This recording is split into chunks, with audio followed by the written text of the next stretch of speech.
Good afternoon, everyone, and welcome. Today is Monday, July 22nd, 2024. This is our afternoon land use hearing, and as is our tradition, we'll begin with the Pledge of Allegiance. It is 3 p.m. I pledge allegiance to the flag of the United States of America and to the republic for which it stands, one nation, under God, indivisible, with liberty and justice for all. Thank you all very much. My name is John Kefalas, Kefalas, but I believe it's right there. I am the commissioner from District 1, joined by my colleagues, Kristen Stevens from District 2, Jody Shattuck McNally from District 3. Behind us, we have Heather from the Clerk and Recorder's Office. She is taking minutes as well as recording the meeting, which of course is a public meeting, a public hearing. Across the way, we have our County Attorney 3. Is that right, Frank? What is the correct? That's fine. That's right. That's right. Our County Attorney Frank Haug and various folks from Community Development.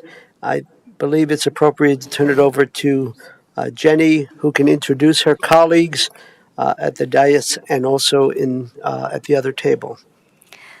Thank you, Mr. Chairman. My name is Jenny Oxmacher. I am the planning manager. Joining me here at the dais, we have Samantha Mott, a senior planner. We have Laura Culleton, a county planner. We have Christina Shruggins, our admin support. At the table across the way, we're joined by our Community Development Director, Rebecca Everett, Leah Snyder from the Health Department. We have Connor Sheldon and David Pringle from our Engineering Department, as well as Justin Curry, another county planner. Joining us later in the hearing, we also have Sam Lasher and Matt Lafferty, also planners with the county. At this time, we respectfully request that all members of the audience silence their electronic devices. Please help yourself to a copy of the agenda and hearing instructions on the wall over here, or if you're joining us online, you can find those posted at the website, larimer.org/BOCC-commissioners-meetings. For the hearing this afternoon, please wait to speak until recognized by the chair. Please maintain civility, refraining from audience applause, comments, or disruptions, whether positive or negative. Please make all comments to the Board of County Commissioners from the podium. A portable microphone is available if needed. When you're making your comments, please state your name at the beginning of your comments and provide the spelling of your name if it's unique. Please speak directly into the microphone so that remote participants may hear you. Upon request, assisted listening devices are available for the hearing impaired. For those of you on Zoom, attendees will be muted until they are recognized by the chair. If an online attendee wishes to speak or requests that a consent item be removed, please use the raise hand function on the Zoom control bar, or if you're joining us via telephone, please use *9. Thank you. Thank you, Jenny. At this time, folks, I'd like to just quickly go over the items that are listed on our agenda, and then I'll speak to the matter of consent agenda items, and we'll proceed from there. I hope that folks have access to the agenda. You'll see that the first item is a tabled item, tabled to August 26, 2024. This is the Welcome to Realty LLC easement vacation, file number 23-land 4321. So that item will be tabled to land use hearing scheduled for August 26th. The next item is a consent item, and that is the GTP Infrastructure LLC new cell tower administrative special review, file number 24 WCF0138. And let me say a word or two about consent agenda items. These are typically items that are more, perhaps less controversial, more administrative, more routine.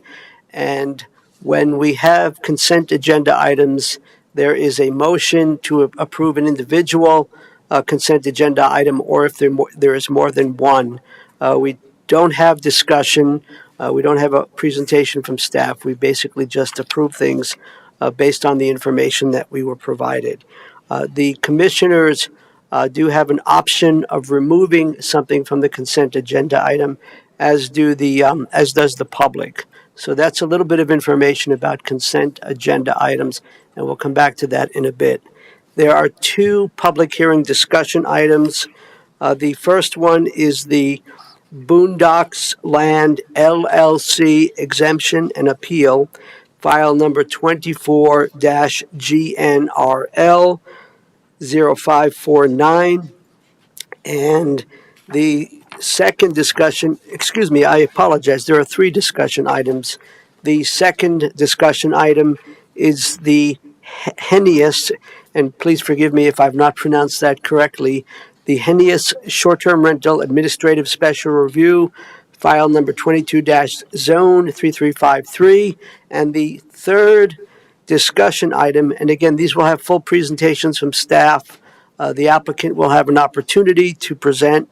There's public comment, there's rebuttal of public comment, deliberation from the commissioners, and ultimately we do our best to make informed decisions regarding the motions at hand.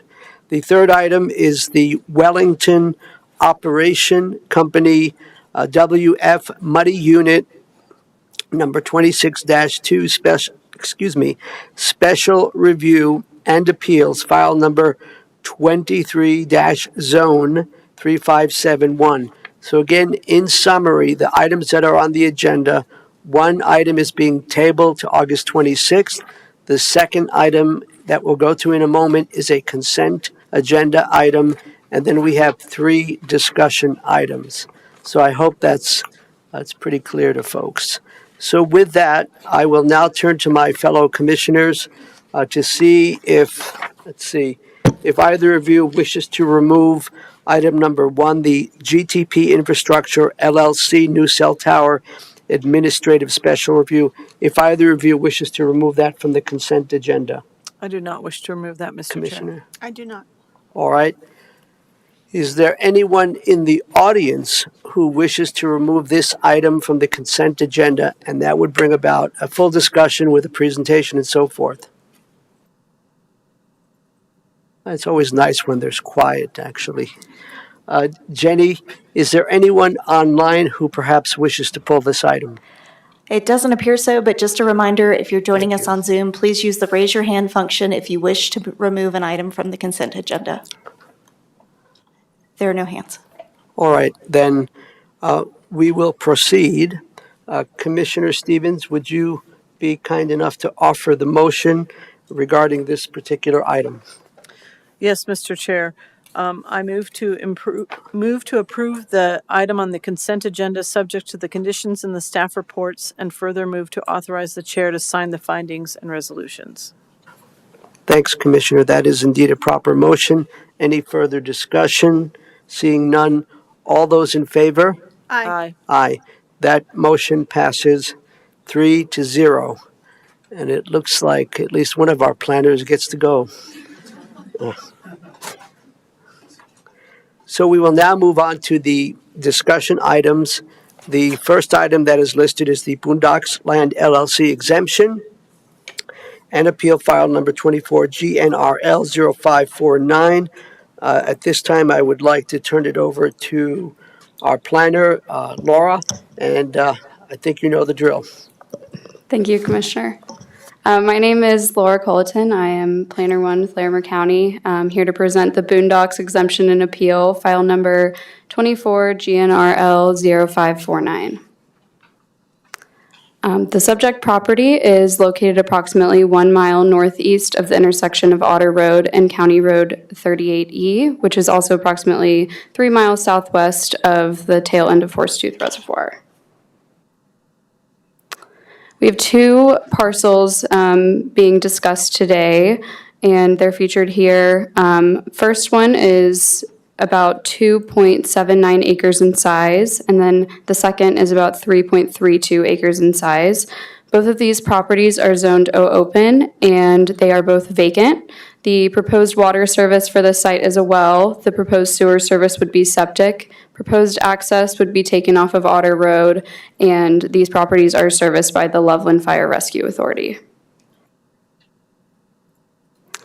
The applicant is requesting that the Board of County Commissioners grant an exemption from the subdivision regulations and determine these two parcels to be separate legal lots.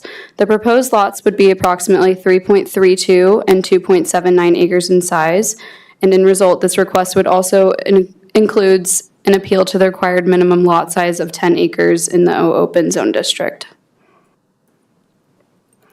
This timeline gives a brief history of the parcels.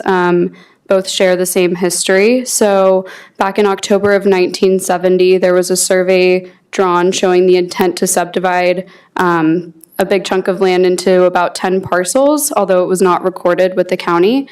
And then 2 years later, Colorado Senate Bill 35 became law, which required any parcel less than 35 acres to be created by a land division process and approved by the Board of County Commissioners. And if it wasn't through that process, it would be an illegal parcel.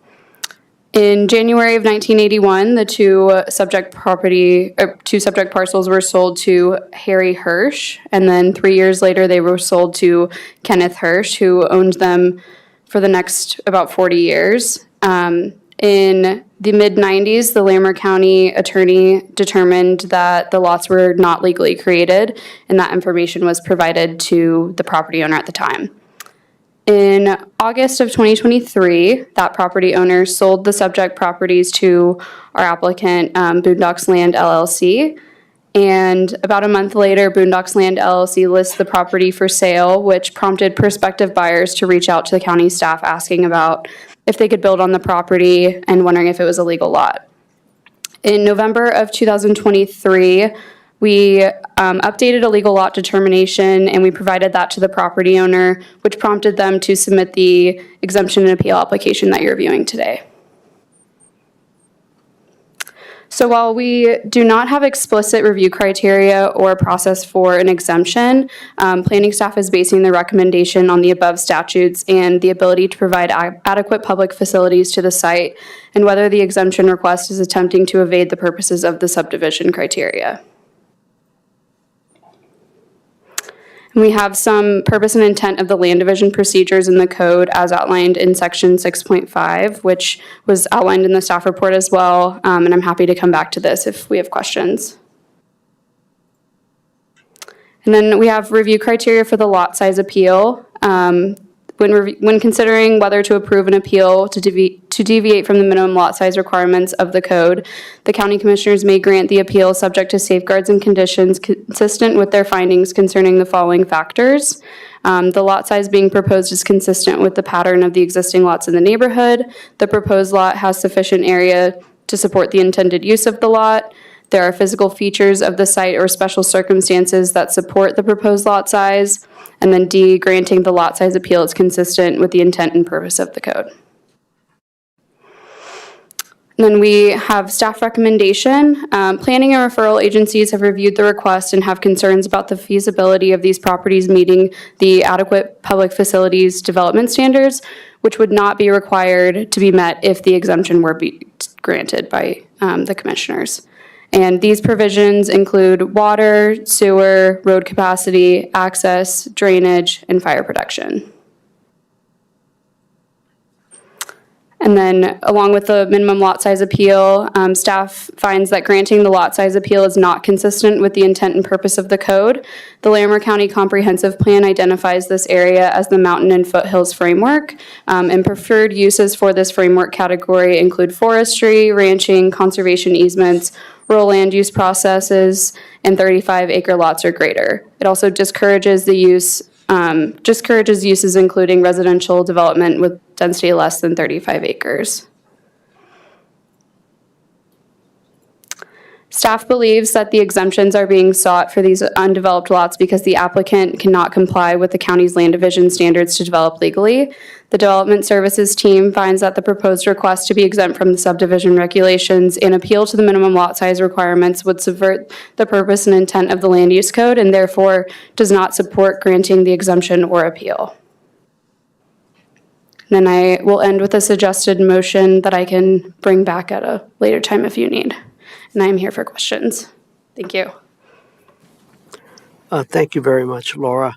Colleagues, at this time, it would be appropriate to ask any questions of staff. Do either of you have questions? Commissioner Stevens? I'll offer a question regarding the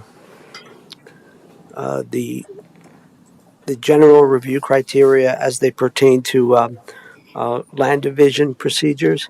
Could you say a little bit more about that? Because typically when we make decisions on land use applications, there are very specific review criteria, and all of those review criteria have been met. But I understand that you're primarily basing the decision to deny this exemption and the minimum lot size appeal. You're basing it on the state statute. So I wonder if you could say anything more about that, Laura. I'm going to lean on Samantha here to help answer this. Oh, sorry. Good afternoon, Commissioners. Samantha Mott, Senior Planner with Larimer County Planning. The applicants are requesting an exemption from the subdivision process, and as Laura Colton mentioned, there's no specific review criteria that the Commissioners look at in approving an exemption. If the application went through a subdivision process, which is a land division process in our land use code, there are specific review criteria that you would have to look at. I believe Commissioner Kafalis, you referred to there's general review criteria, and there's also land division specific review criteria. Some of those, and I don't have a slide, but in kind of generally speaking, the general review criteria talks about complying with all the requirements in the land use code. There's references to complying with the land division standards and the development standards. One of those Laura did mention was the adequate public facilities.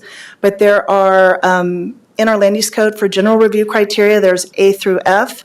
In the land division review criteria, there's A through F in Article 655D, and I'm happy to go over that if you like. And then we also have general review criteria, which is covered in 638D of our land use code. And that talks about compliance with the land use code, compliance with other regulations, compliance with zoning district standards, which the minimum lot size comes into play. I hope that answers your question. Yes, Samantha, I believe that does. Thank you. Yes, Frank. Just to add on to that a little bit, so the where this comes from in the statute is that when you read through the county subdivision statute, there's a list of definitions. And where this comes from is in the definition of subdivision, there's a subpart D. This is in 38.1.101, and then it's in subpart 10D. And it says that the Board of County Commissioners may, pursuant to rules or regulations, which we don't have any, some counties do, but we don't, or by resolution, may exempt from the definition of subdivision any division of land if the Board of County Commissioners determines that such division is not within the purposes of this Part 1. So the criteria is whether you think this is within the purposes of the subdivision county regulations.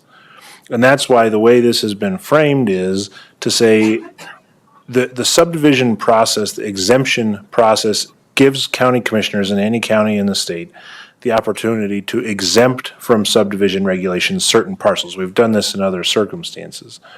And in order to do that, you make a resolution. If you wanted to approve it, you would say, we do not believe that this falls within the necessities of our subdivision regulations for whatever reason. And then you think, why do we have subdivision regulations? And that's what they just talked about. That's all those things about roads, water, all of that sort of a thing. So that's the question, is do you think this fits within the needs or the requirements of our subdivision regulations, or do you think it's okay to exempt it from those requirements in this circumstance? So those are the criteria to apply. Thank you very much, Frank. That's also helpful, and thanks for posting the two referenced state statutes. Any other questions, colleagues, or comments for our staff? Then we can now move to the applicant. The applicant will have an opportunity to make their case. Hello there, Mr. Choate.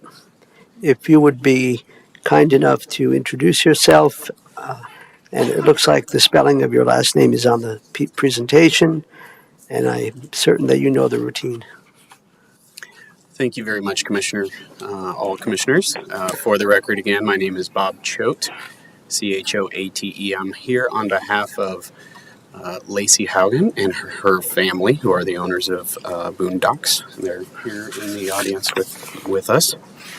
And want to start by saying we appreciate the presentation and the comments by Ms. Colleton and Mr. Haug, and specifically, I think Mr. Haug did a good job of explaining exactly what an exemption is, right? And like he said, some counties say, this is an exemption, it's a land division process, you're good to go.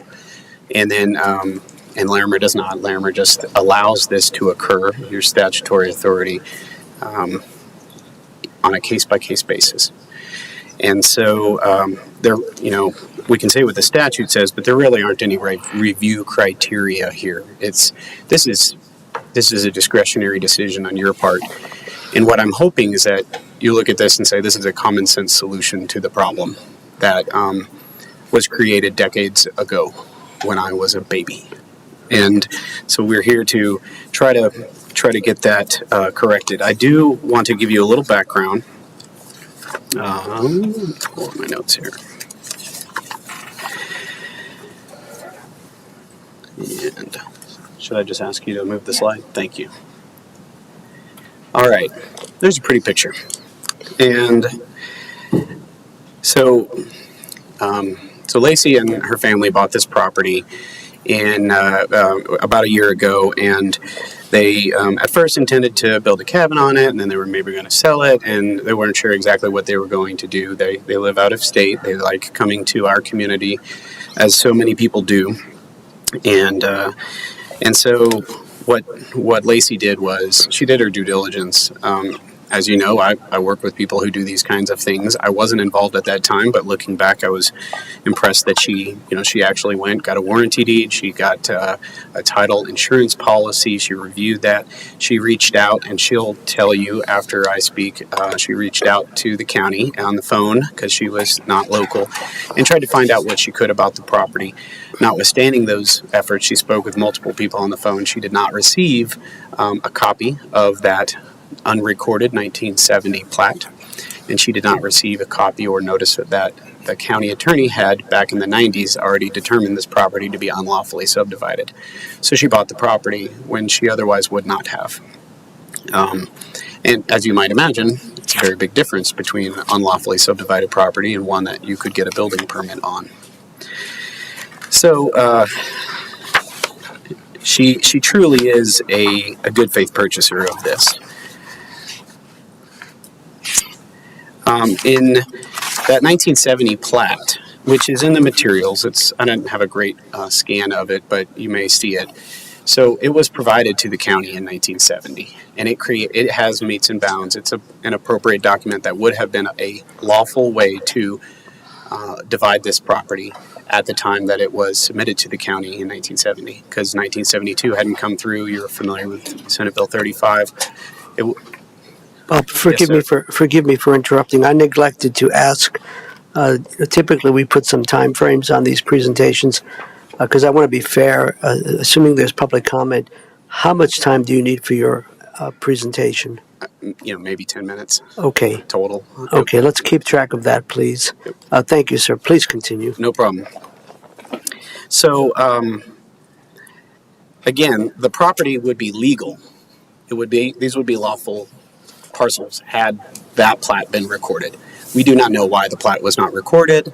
The county attorney made an opinion back in the 90s that said it was a suggested division plan that wasn't ever approved. But they acted like they had done it. And so they sold the lots there in the early 80s as a result of that, using the exact same legal descriptions. So really, this is, in some respect, this is paper. This is just pushing paper, because if that plat had been recorded, these would be lawful lots and the county would issue building permits. And I think it's important for us to recognize we're not asking for a new subdivision. We're asking to legalize 40-year-old unlawful subdivisions. These lots exist. We're just asking to legalize them so they can turn into they can get a building permit. And so when we're looking at this, I'm asking you not to apply the subdivision standards, which would be appropriate for a new subdivision with new lots. What we're just trying to do is get building permits, and that's what I'm asking the standard you should apply. If you can go to the next slide, please. I won't go too much into this. These are the two statutes that staff so ably described. I'll point out that they are just very broad statutes that give you the authority to do this. You can go to the next one, please. Let's talk about the two things I want to spend my time on is talking about adequate public facilities and this purported intent to evade the subdivision requirements. As it relates to adequate public facilities, again, I'm asking you to think of this like you would a building permit. What do you need for a building permit? You need a well, you need a road. It doesn't have to be a subdivision quality road. You need to have a ability to put a septic system on there for this kind of area, like all the other building permits in the area. Those are the things you need. And so what we have is we have a letter from the Division of Water Resources saying that they will issue an indoor only use domestic exempt well like any other of these lots, like they would if the lot had been lawfully created in 1970. The health department indicates that the property can accommodate septic systems, so neither DWR or the health department have any concerns about water or septic. I didn't see anything from any referral agency saying they were concerned about drainage. Think about the intended use of this property. You're going to have a cabin of some sort. It's not going to have a lot of ground cover creating that issue. As far as fire protection, the Fire Protection District did not respond.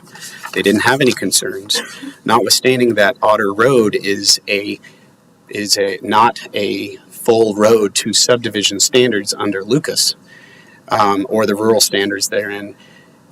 It's plenty sufficient for building permits, right? And there are lots of properties that use Otter Road for access purposes. You can go to the next slide, please. I just have a couple of slides I want to show you of Otter Road. If you go to the next one and the next one. So just to give you, it's not great, but you can get a better view of what it is. It's a high quality gravel road. It's not a county road. It's not a county maintained road. It does have a road association. It does have funds coming in to pay for it. The fire district did not respond. I can only presume because they're looking at it going, another house going up on the road. Not a big deal. This is not like a 2-lane dirt track road. So again, I want to really point out, like, this has been here for 40 years, and it only just came to light now. Apparently, about 25 years ago or 30 years ago, the county knew about this. But Ms. Haugen had no clue about it, so she really is a good faith purchaser. The limited impact that this request would cause is just to be able to issue a building permit. And If you can go to the next slide, please. I'll point out here that this is the top of Otter Road, a few miles down the way, a few miles further along on this road.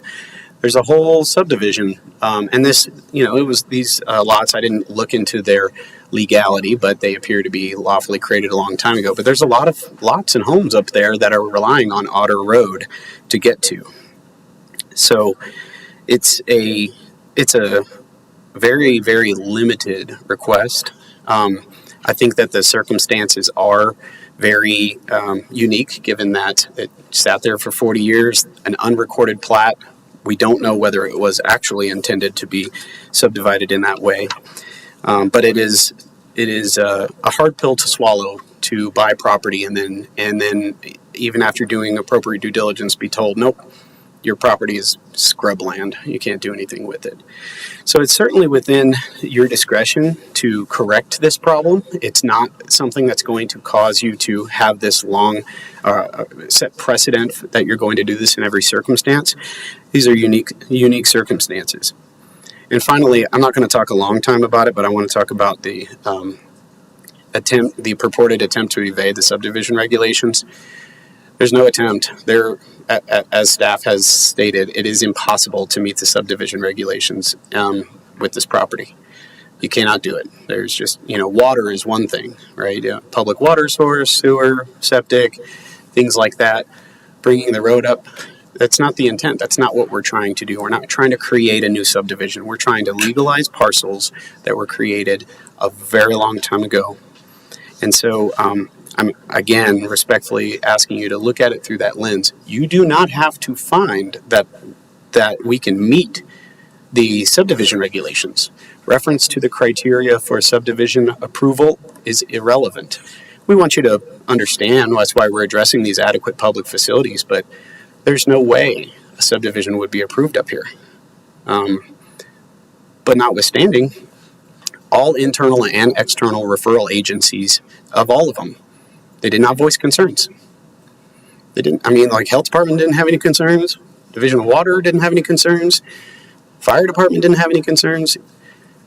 We're just trying to get building permits, and there's only one way to do that. And we brought this to the staff's attention at the outset because we knew this is the only option. So we're respectfully requesting your approval of this exemption and to go along with it, the appeal to the minimum lot size. I'm happy to answer any questions. I appreciate your time. Thank you very much for your presentation, Bob. Colleagues, do you have any questions for the applicant or the individual representing the applicant, Commissioner Stevens? I don't have any right now, but I may after we hear public comment and get some more information. Okay, thank you. Not at this time. Okay. Thank you, Bob. Thank you. And I presume the staff, you'll be able to respond to some of the things that have been raised. I have questions related to that. So, again, as a bit of a reminder, we'll now open it up to public comment, and we'll see. Well, first of all, how many folks that are here in person wish to offer public comment on this particular item? Would you be kind? Raise your hand, please. Okay, about 3 or so. And do we have folks online, Jenny? We do have folks online. No one has their hand raised at this Okay. moment. Would you like to have a time limit on public comment? Yes, it would be prudent. Typically, we go with 3 minutes. That's correct. Let's do that and see how it works. And we do now have a hand raised online. Okay, great. So let's see. We'll begin public comment. If someone would like to go first, we welcome you. Please come forward to the mic, to the podium. You'll have about 3 minutes to offer your comments, but come on up. We're generally nice folks. We're not. We're mostly friendly folks. Mostly friendly, thank you. Welcome, sir. And once again, if you would please identify yourself for the record and spell your last name. Thank you, Mr. Commissioner. My name is Alan Butcher, B-U-T-C-H-E-R. So my comment may seem to be unrelated. I am the president of the Buckhorn Association's HOA. Okay. And it might be prudent if there was, if I may, an aerial view of the former presentation to give a reference. Would that be possible? Can we pull that up?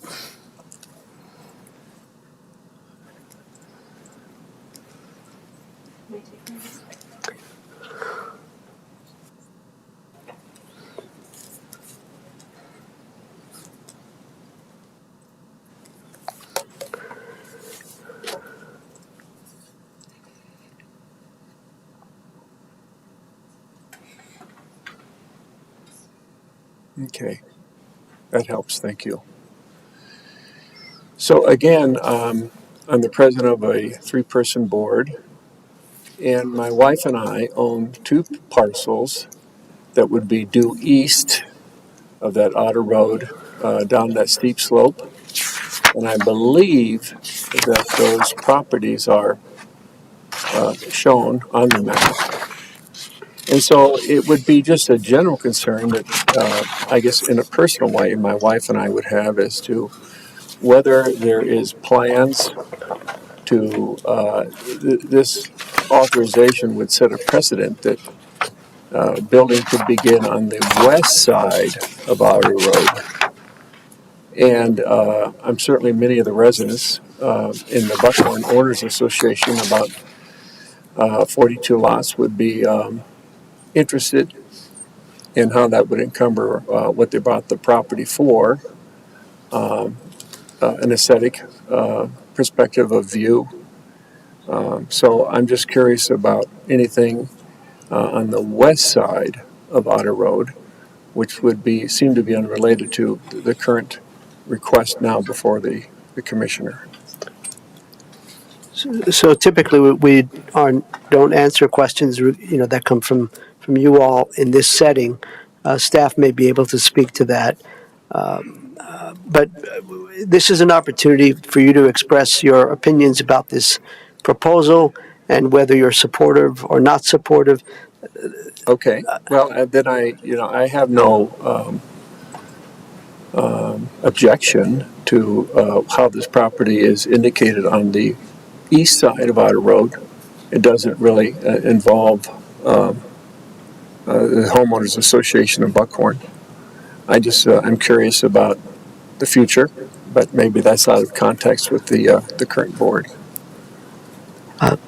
It seems to me you get started on something like this, and then all of a sudden there's another request and another request, and the precedent is set. And so it's a general concern. Thank you. And is it Alan, the first name? It is Alan, A-L-A-N, last name Butcher, like a meat cutter. Thank you. Thank you, Commissioner. Absolutely, sir. Thank you for taking the time, and I think the buckskin association that's been referenced in the packet, and I think it is relevant because it's been referenced that there are smaller parcels that are located in that particular subdivision. Thank you. I appreciate that. Yes. Thank you. Okay. Commissioner, can I make a comment? I heard from someone Please. that's listening online that is saying that they can only hear the rustling of papers. So I guess I would make sure that everybody has their mics off if they're moving papers around. I appreciate that, and I do my best to try to turn it off, but sometimes I forget. I don't know if that's my particular rustling. Thank you for that. Who is the next person who wishes to offer public comment? Welcome, and please introduce yourself for the record. Yes, my name is Denise Jackson. I live on Otter Road. My property is across the street and is adjacent to the south, our property, sorry. I spent a couple of years on the Board of Adjustment, so I think I know my way around the code a little bit. The only thing that's been discussed today so far is the statutory exemption that for all the subdivision requirements, but the commissioners have also been asked to waive the 10-acre requirement in open zoning, and that has existed for a very long time. These two parcels were never 10 acres. They were not created in 1970. Lots are not created until they're deeded, and this property was not deeded until a long time after that. You're looking for some review criteria. Well, you have some. As part of the, unless they get both of these approved, they can't get a building permit. And the other one, the 10-acre requirement, your criteria set forth in Land Use Code 6.7.2.B.6. And it's in the staff report. It says you may grant appeal for this for the 10 acres, and you must address 4 criteria. The first and most important thing is the lot size being proposed is consistent with the pattern of existing lots in the neighborhood. My full comments are in your packet. I wrote like a 5-page letter with exhibits. And as one of my exhibits on page 83 of 648 of your packet today is this little map that I created that shows the acreage of all the property around these 2 parcels. The smallest parcel is 6.1 acres. It was grandfathered in. It was created before 1972. The owners of that parcel are here with us. Every other parcel around here is huge. Granting this exception would literally double the density of this small area. The staff has concluded that out of the 4 criteria they're supposed to consider, they do not meet 3 out of the 4. But again, one of them is you're supposed to be consistent with the pattern of the existing lots in the neighborhood, and there's no way that 3 equals 10. And I appreciate all your time, and I see my time is almost up. Do you have any questions for me?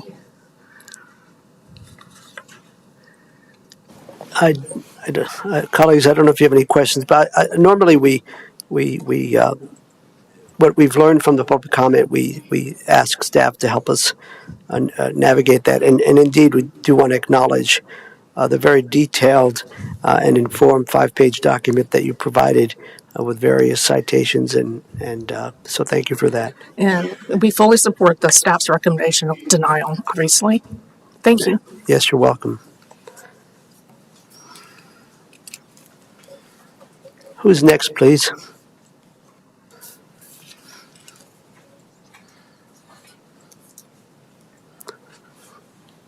Welcome. Oh, thank you. My name is Brian Lodwig, Lodwig. Okay. I own the north parcel that is just north of these 2 lots that they're trying to get granted, and I just was here to voice my opinion that their attorney or whoever's representing them is saying that the lady that bought this did their due diligence, which I bought my property in July of 2019. I own the 6.1 acre lot that is buildable north of that. And when I bought that property, I did my due diligence because it was under 10 acres to find out if I could build on it. And I was told that I could. I checked with the county, and I checked with the county for my surrounding properties to make sure that nobody would build around me. That's why I bought that land. And I was told that none of the lots that surround my property are buildable lots. So to grant this exemption would, that's not why I bought that property. I didn't want people building next to me, and I made sure of that, and I did my due diligence.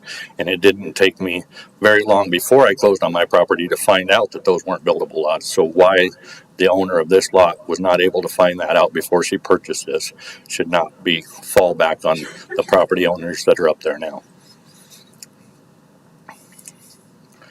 That's Thank you. Is there anything else? That's all I have to say. Thank you very much. Thank you.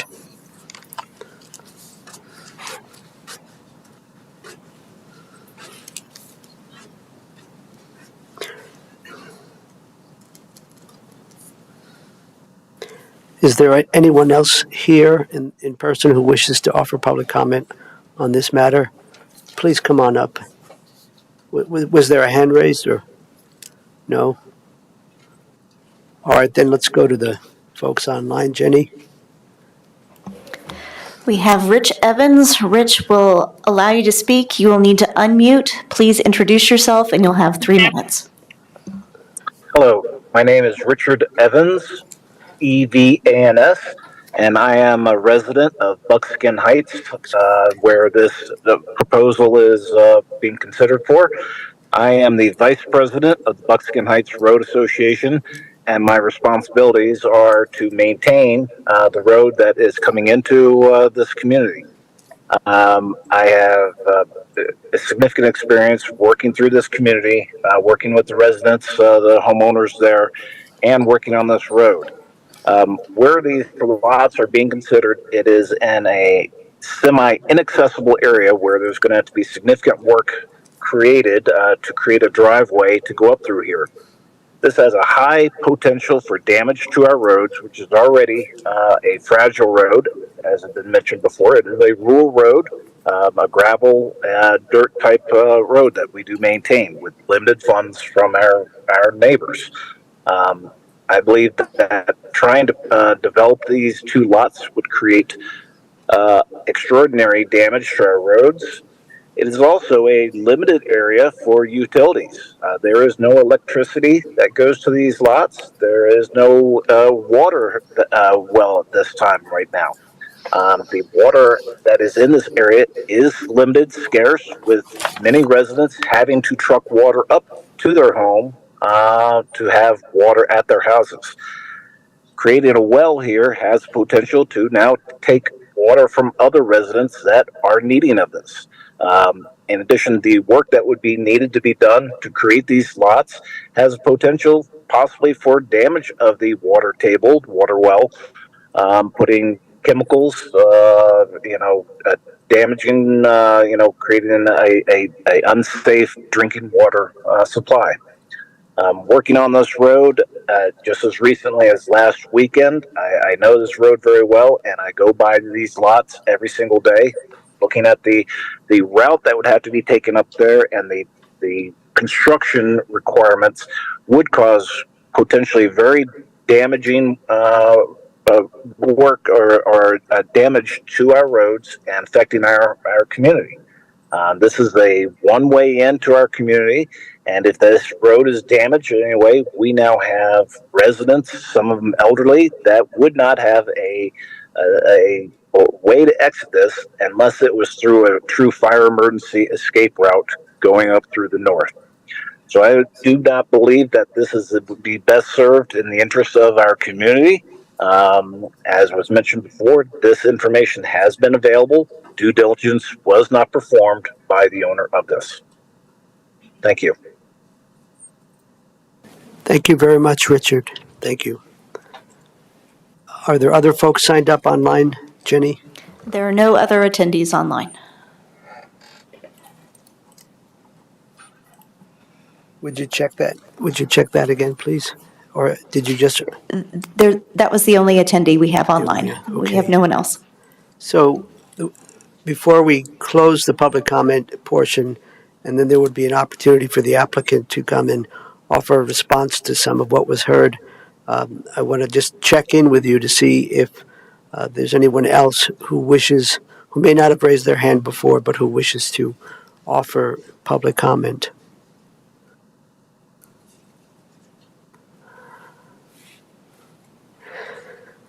All right, then. We will close public comment, and as is our hearing protocol procedure, we'll now ask Mr. Cho to come forward and offer a response rebuttal to what was stated from the public comment.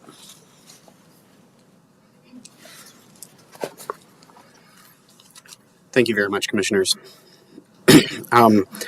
First, I'll say is I recognize that these are not illegitimate concerns, right? I mean, these are the neighbors, these are the residents, these are some of them are using Otter Road. They're sharing, and they will be neighbors with Lacey and her family. And so I just want to say that we recognize that these are legitimate concerns. I do think that it is still the most appropriate thing in this circumstance is still to grant the exemption request. I did a lot of research for all the property around here, and there are a bunch of lawfully created smaller lots like Mr. Ludwig's 6.1 acre property to the north. I believe that one, is lawfully created. But some of them are not. There's, the Red Wing mining claim, which bisects this property, which creates an issue. Also bisects Ms. Jackson's property. And in my view, it because the southeastern side of that property was conveyed separately multiple times in the 1970s, it's also unlawful. Now, she has a 35-acre legal description, so she got a building permit, and we don't have that, so we can't do that. But that is, that's my legal opinion, that it's not the only property on this road that has this issue. And then as far as the appeal to the minimum lot size, what is the correct size of lots in this area? If you just look at those which are directly across or right adjacent, then they're a little bit bigger. But there's a whole bunch further up the road that are smaller, and just down the hill, there's a whole bunch of lots that are substantially similar in size. As Mr. Butcher was the HOA president of that Buckhorn area, and that there's a lot of smaller lots, and they're just not that far away. They don't typically access through Otter Road, or at least not this part of it, but they're very close. My point here is that it's certainly within your discretion to say, okay, we can look out a little bit and find out that there's a lot of smaller lots in this area. So you're not beholden to a very narrow view. I appreciate the comments from Mr. Evans, a man who knows the road, if there ever was one. And I will say that, this is a mountainous area.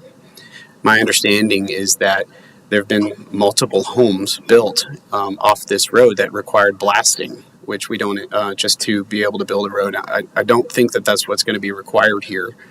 But in either respect, we're going to take care of the road. It's a very important asset to this property in addition to everybody else's.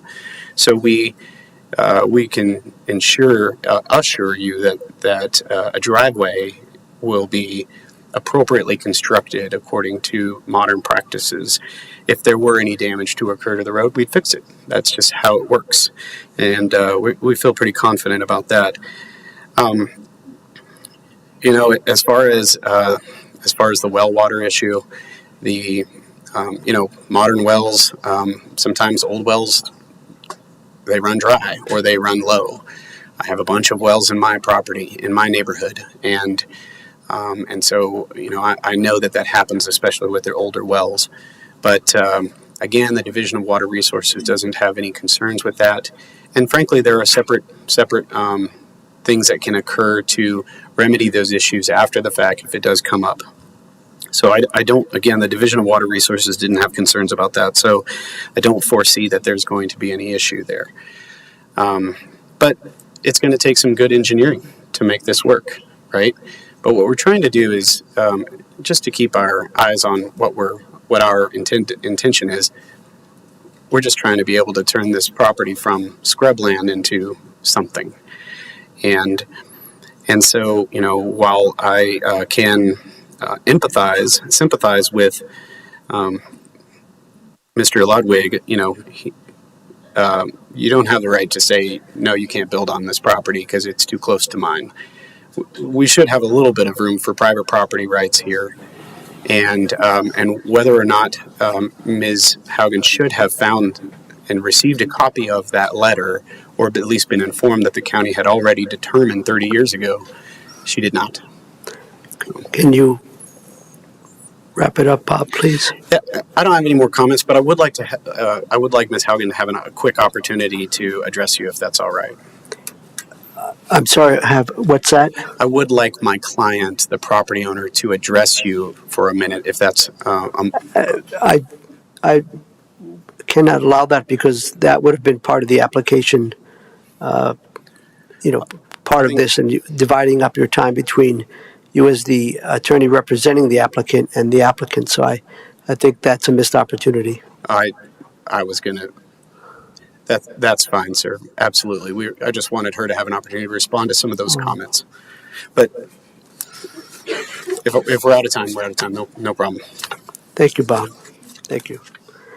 So we'll now see if my commissioner colleagues have any questions of staff regarding what you heard from the presentation, the public comment, and the applicant's rebuttal of public comment. Commissioner Stevens, do you have anything? Yeah, I guess I have a couple questions. So, it was never recorded and there's no deeds. This is an illegal piece of, this is an illegal piece of Yes, that's correct. land. So I don't know what we the right can't word is. speculate the intention of a drawing. However, the applicant did state if that drawing were recorded that these lots would be legal, but that is not correct because that plat that was never recorded didn't take into account the mining claim parcel that actually divides the two parcels. So if you look at that historic drawing, it actually is a different configuration technically than what exists today. Therefore, even if that were recorded, the mining claim parcel predates it back from the 30s, I believe. So therefore, that configuration would not be legal as well. Thank you for explaining that. And then can you just explain, so somebody sold them this land. Was it a person-to-person kind of transaction so that it wasn't made clear to the new people buying it? Is there any kind of requirement in selling land that people would need, So Colorado is a buyer beware state. It is on the buyer to do the due diligence, and there isn't any requirement in that case to protect them from making a purchase that they might regret later, or that might be a sale of an illegally subdivided land, unfortunately. okay, so that I have a bridge I want to sell you somewhere is, kind of situation that you really need to do your due diligence to find that out. Yeah, unfortunately, this is sadly not a unique situation. We do have not plenty, but lots that are illegally subdivided throughout the county, and this does come up on a fairly regular basis of trying to rectify and make these lots legal, and there are processes you can go through that other than the exemption process to do that. So that it sadly is. And that's what staff would suggest is going through the process and not waiving any kind of process. Correct. Okay, Yes. thank you. I didn't know if the attorney had any. No. Okay. All right. Those are my questions for now. Thank you. Thank you, Commissioner. Commissioner Shattuck McNally, questions? Thank you, Mr. Chair. It was suggested, maybe this is a question for the county attorney, suggested that just because the fire rescue did not respond, that maybe they didn't have an issue. That would not be, they may just not have gotten to it, but it can't be saying that they have no issue. Would that be, or someone can answer that? I would like to clarify, we didn't actually refer this project to the fire department. That's not typical for any of the exemptions we've done in the past. And we don't have a process for this, so there wasn't a standard list of referral agencies that we would send this project to, so we did not send them a referral. Samantha might have something to add. And just to add on to that, one of the reasons that we don't is because our land use code does have minimum fire protection requirements if you went through a land division process. It does reference that if we send it to a fire district, they may have more strict standards, which can either be agreed to by the applicant, made a condition of approval by the commissioners, or the fire district could enforce those on their own. But I just wanted to point that out. Typically, not at the building permit stage. It's through the land division process. Okay. Could you expand, and Commissioner Stevens had a great question, that was the question I have.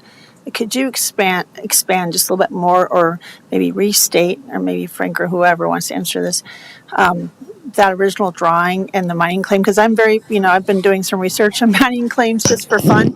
Believe it or not, it's kind of weird that I like to do that. But can you explain that little bit further expand the mining claim, why that wasn't on the original drawing, and in that mining claim, that's BLM land until they decide to, I mean, there may always be a BLM land, is that correct? So without trying to get too complicated, the basic idea is that prior to 1972, you could deed off land under 35 acres if you wanted to, and you didn't need any county approval. After that Senate bill went through and the subdivision regulations came through, which was in 1972, if you wanted to divide a piece of land into something smaller than 35 acres, you had to go through a subdivision process. Now, people would still deed stuff off, right? You could still write a deed and record it and say you created a lot. Well, the problem was it was an illegal subdivision because you didn't follow the subdivision regulation. And so from what we can tell in this, in 1970, there was a drawing that indicated that these lots were intending to be split off, but it was never recorded anywhere, and there's no documentation of it. But it was then sold off through several different people, and so we ended up with these lots that were created outside of the subdivision regulations, and there's no record that they were created before those were in place. The BLM mining permit thing, I mean, essentially, there's a BLM owns that surface estate in between those two lots. And because that exists now, if they wanted to subdivide that out, they'd have to subdivide it out in the configuration that it's in now, because the BLM holds the surface rights to that green strip, or, well, what's on the screen now. Okay, that's helpful. Thank you. Anything else? I'll offer a couple of questions, and this one might be for our county attorney. I'm looking at a memo from our former Assistant County Attorney, Janine Haig, and I wonder, Frank, if you could speak to that, because it does talk about unrecorded survey plats, and what does that mean for the decision we're seeking to render today? Well, I mean, again, unfortunately, or not, I mean, it just is what it is. We get a lot of these, right? Because people split off lots. They would put together a subdivision plan. You can go out and hire a surveyor tomorrow and say, I'd like you to draw me up a survey of a bunch of 5-acre lots. And he could provide you with a surveyed map of that. That's what the unrecorded plat is. The problem is if you don't actually ever record that and put it into the public record, or if you don't actually go forward through a subdivision process, it's not, all it is a drawing from somebody that they made. It doesn't have any legal validity because it either wasn't recorded or it didn't go through a subdivision process.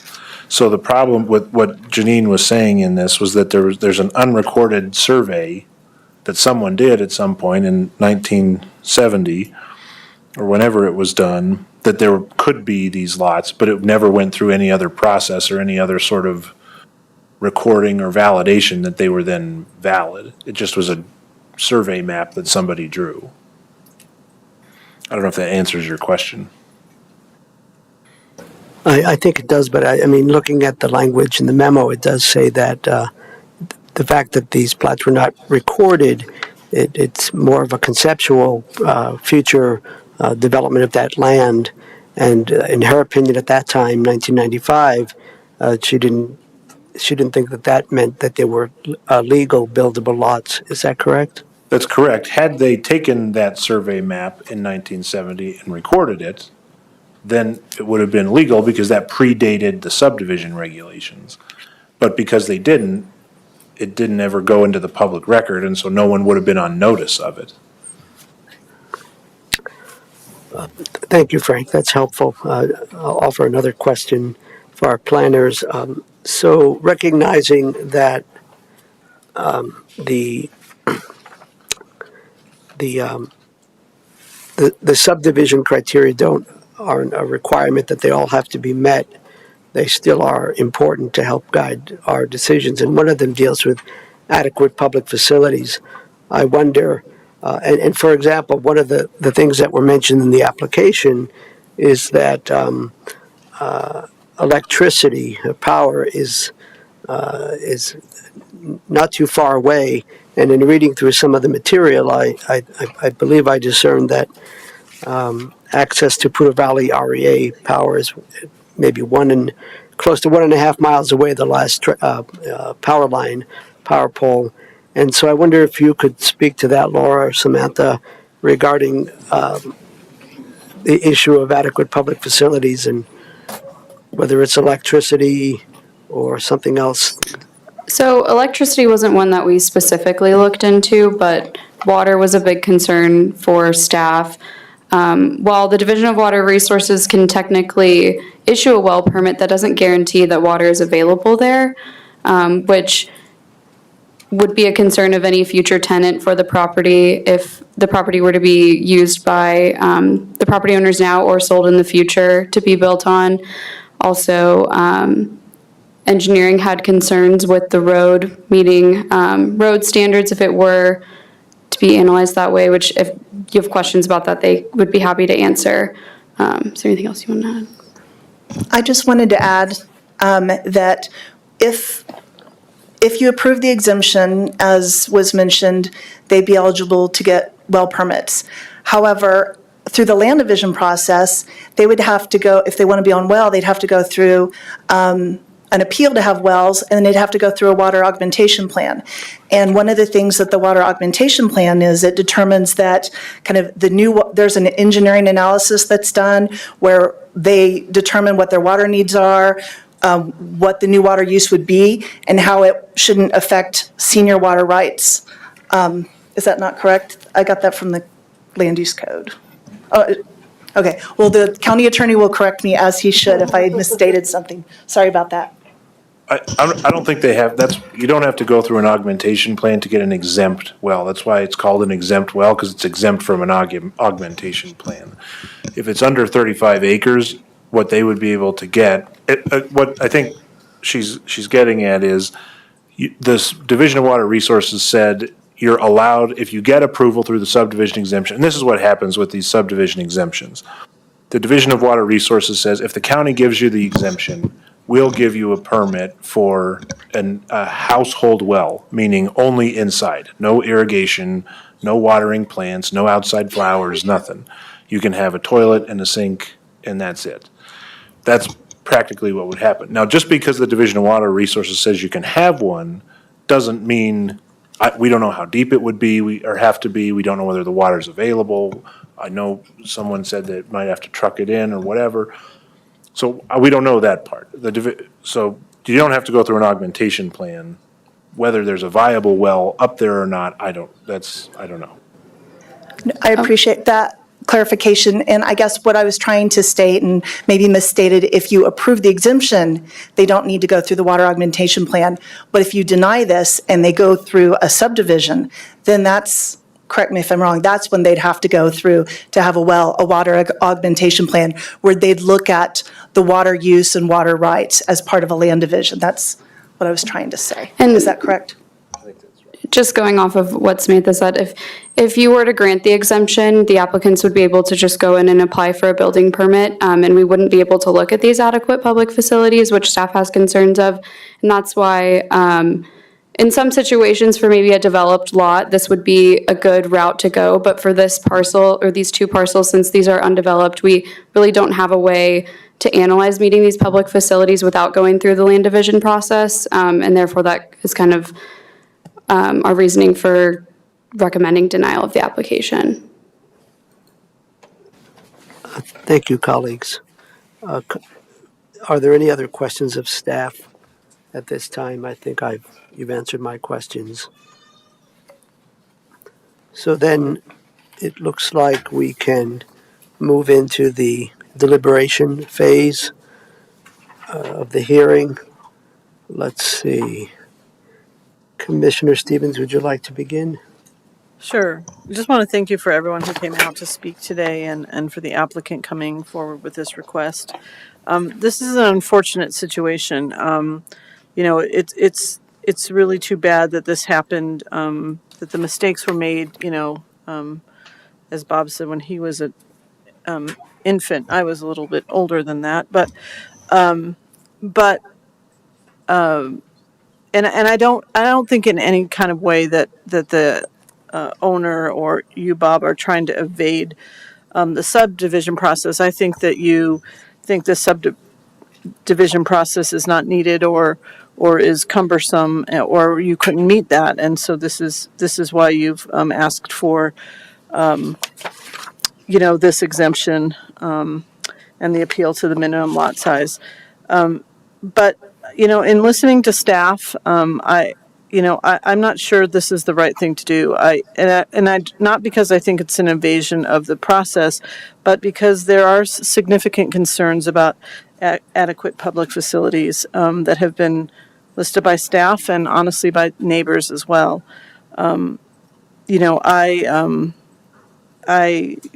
It really is unfortunate that there's no recourse when you buy a piece of property and you maybe were misled because it's just not developable.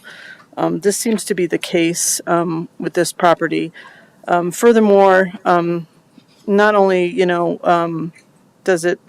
will it likely not be able to have adequate public facilities, but I agree that the size of the lots is much smaller than anything in this area, and the much smaller than the 10 acres, let alone some of the bigger properties. So I will not be supporting this exemption or the appeal, the exemption for the 2 legal lots or the appeal for the minimum lot size requirements.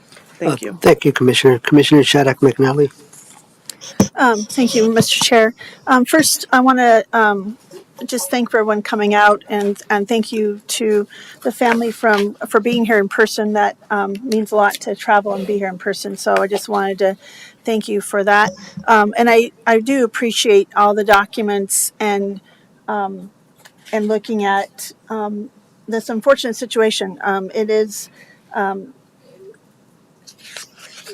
is hard to, if you're not an expert in planning and understand land use and also trying to look at lot sizes and look at plats and stuff to navigate that system, unless you ask a lot of questions. And I know folks talked about due diligence or not due diligence, and it seems that some other folks who had bought just before that had been told these were not developable. So I think I have to support staff's recommendation. I don't believe for the exemption criteria that it just feels like there needs to be more due diligence on exploring the adequate public facilities. And I don't think going around that process and not having those with the engineering and the roads and the water, and especially with a lot of older wells and stuff, I do think that would need really to have some more due diligence in looking into that. And so I do not support.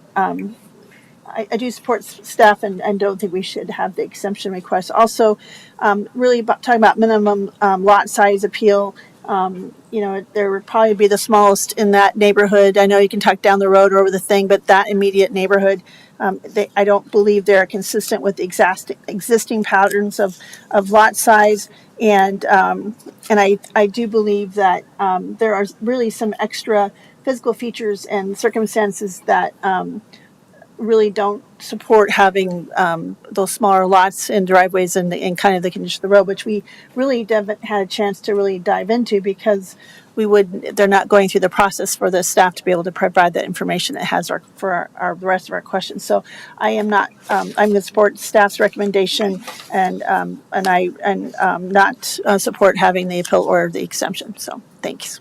Thanks, Commissioner. So I'm going to agree with my two commissioner colleagues to deny the request to, well, first of all, the exemption from the subdivision regulations, as well as the minimum lot size appeal, supporting the recommendation of staff. And I guess I base that primarily on that. In listening to everyone, and thank you all for being here, listen to the applicant, appreciate that the actual applicant was here, and which we had kind of known that before.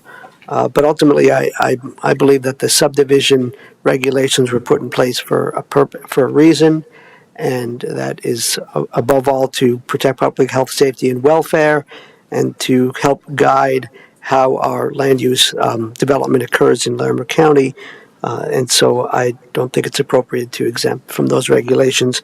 And regarding the minimum lot size appeal, as was stated, I think 3 out of the 4, it was stated that there are other small parcels in that area, but I think information was provided to explain that. There are also a variety of 35-acre parcels and conservation easements. So if you look at the map in its entirety, you can see that there are larger lots and there's an emphasis on open space. So for those reasons, I can't support the exemption. I'm sorry. And at this time, we do have a motion before us. Commissioner Shattuck McNally, would you offer that motion, please? Certainly, Mr. Chair. I move that the Board of County Commissioners deny the Boondocks exemption and appeal file number 24-GNRL 0549.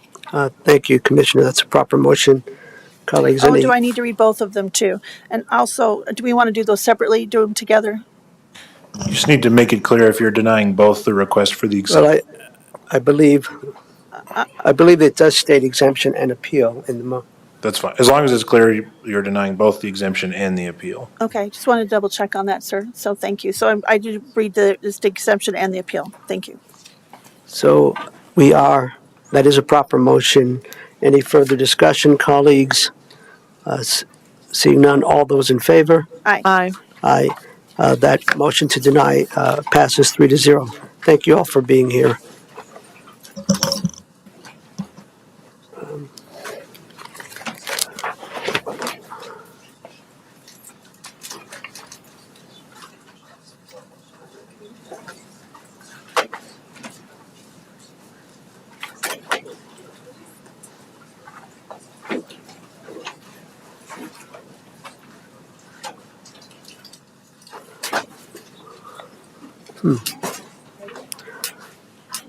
All right, I think we'll just keep moving along, give our planning folks opportunity to settle in, but we'll move on in a moment to the next discussion item. And that is the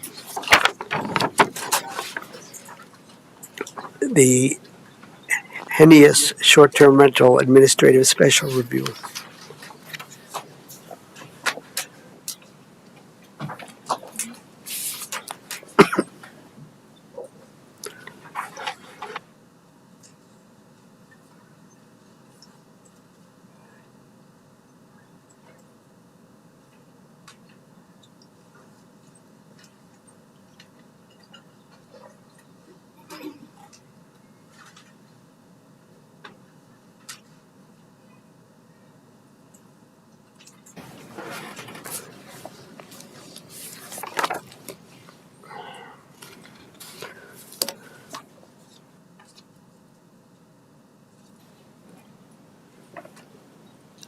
Samantha, I assume you're trying to get your slide presentation up on the screen. Is that correct? I am, yeah. Sorry, just one moment. Not to worry, gosh.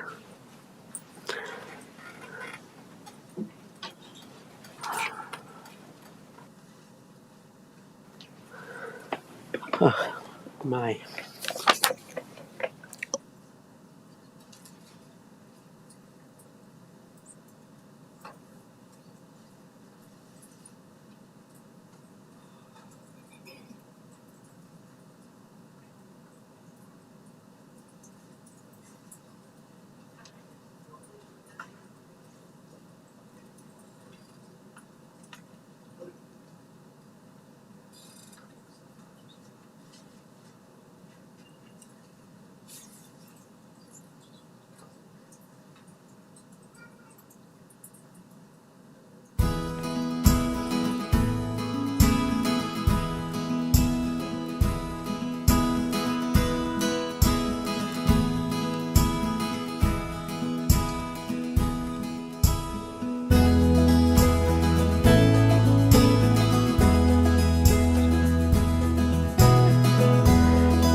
Sorry, commissioners, we're having some technical difficulties, so just a few more minutes. Thank you for that update, Samantha. Why don't we take a couple of minutes break? We'll pause it so folks can stretch their legs or do what needs to be done. We'll come back in about 5 minutes. Sounds good, thank you. Thanks for your patience.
Item. Stand by.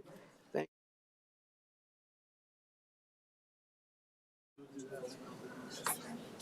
Okay, I'm ready. All right. Welcome. We took about a 10-minute pause to address technical difficulties, take a bit of a break. We are now ready to proceed with our next discussion item. And I'm sure Samantha and others will help me with the pronunciation.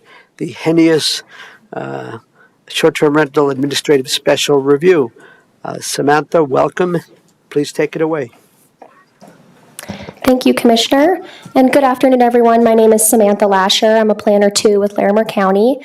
I would like to apologize in advance. I may have to occasionally clear my throat because I'm getting over a cold, but thank you for your patience. So I will be presenting the Henius Short-Term Rental Administrative Special Review, file number 22 Zone 3353. The subject property is located at 705 White Pine Drive in Bellevue, Colorado. It's approximately 0.7 miles southwest of the intersection of West County Road 48C and Sentonka Trail, just west of Horsetooth Reservoir. The property is part of the Mill Canyon Estates subdivision, which was platted back in the late 60s. The property is zoned O open and is just under 0.4 acres. The applicant is Jan Nimlo, and she is here with us today in person.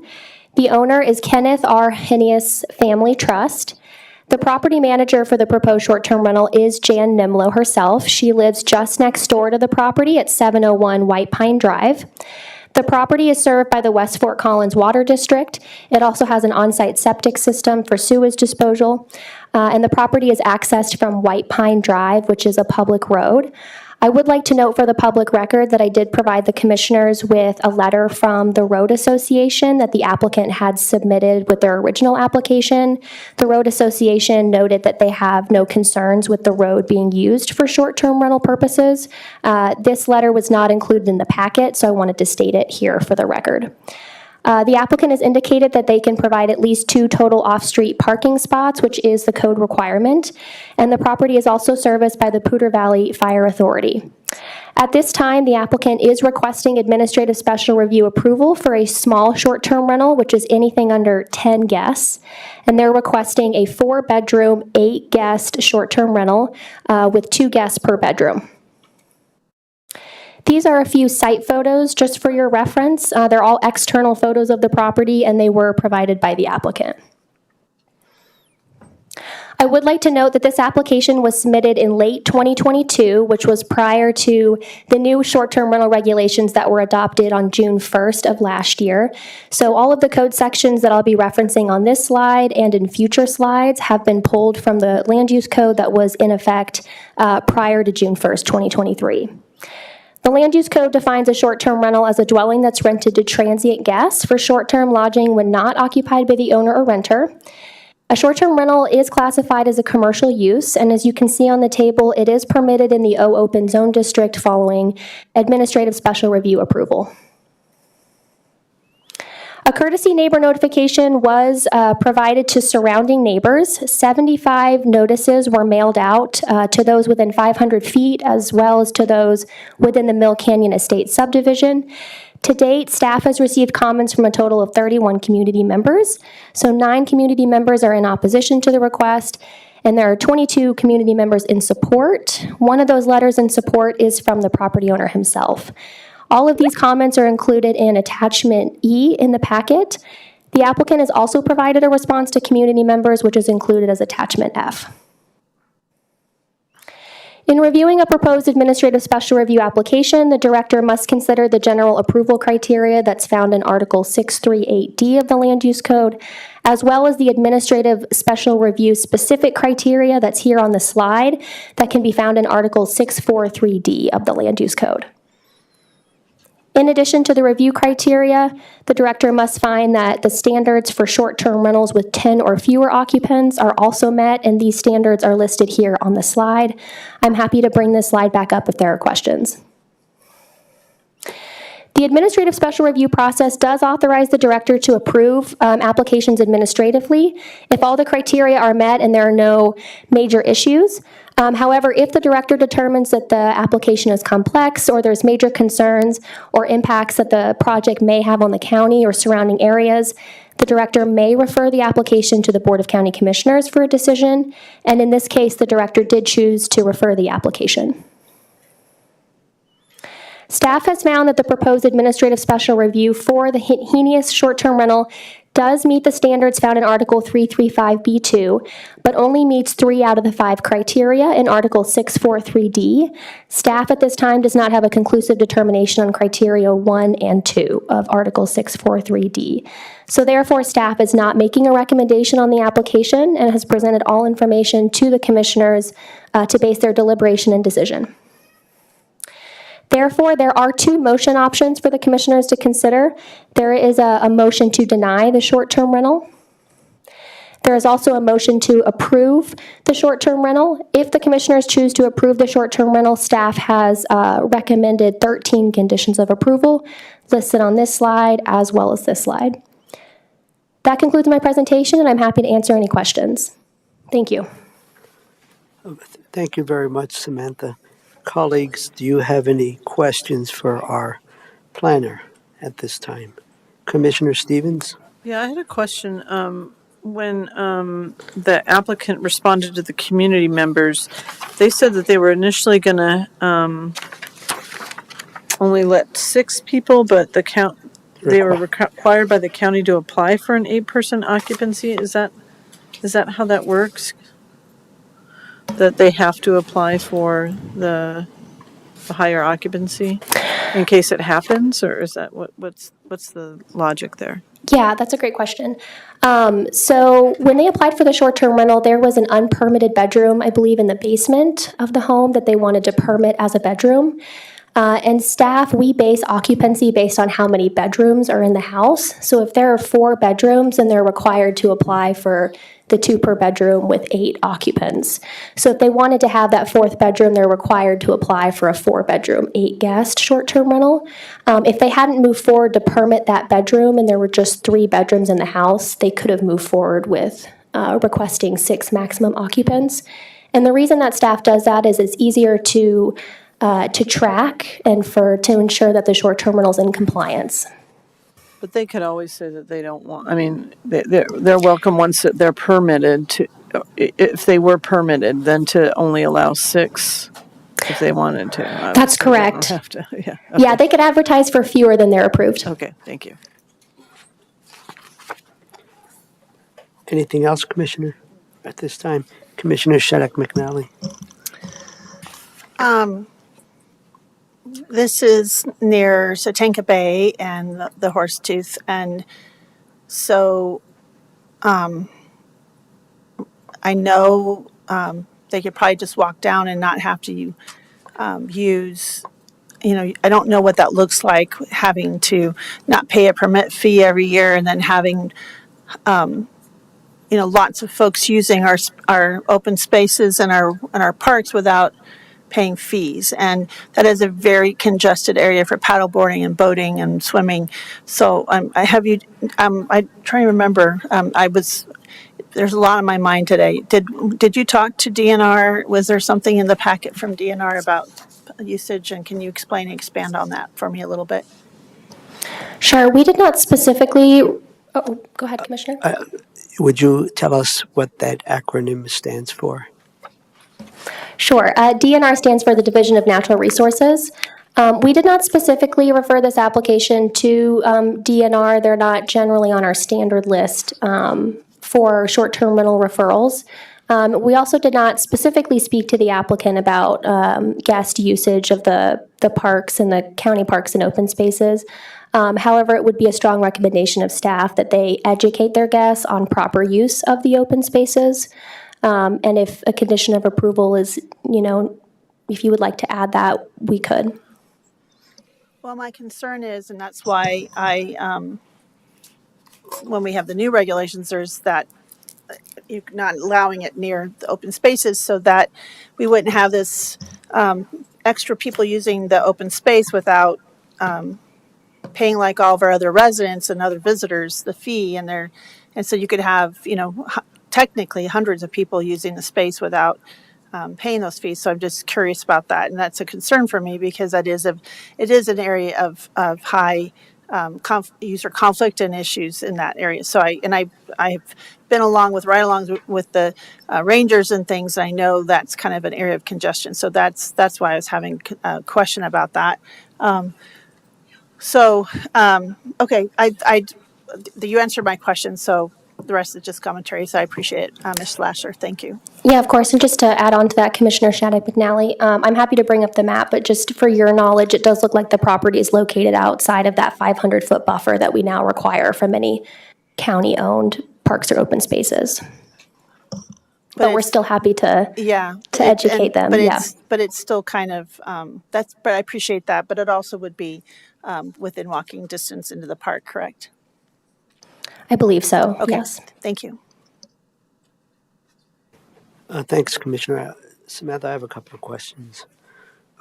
First of all, in the staff report, under the review criteria, number 2, I mean, the two that we often see when this is brought to us rather than administrative approval or denial is criteria 1 and 2.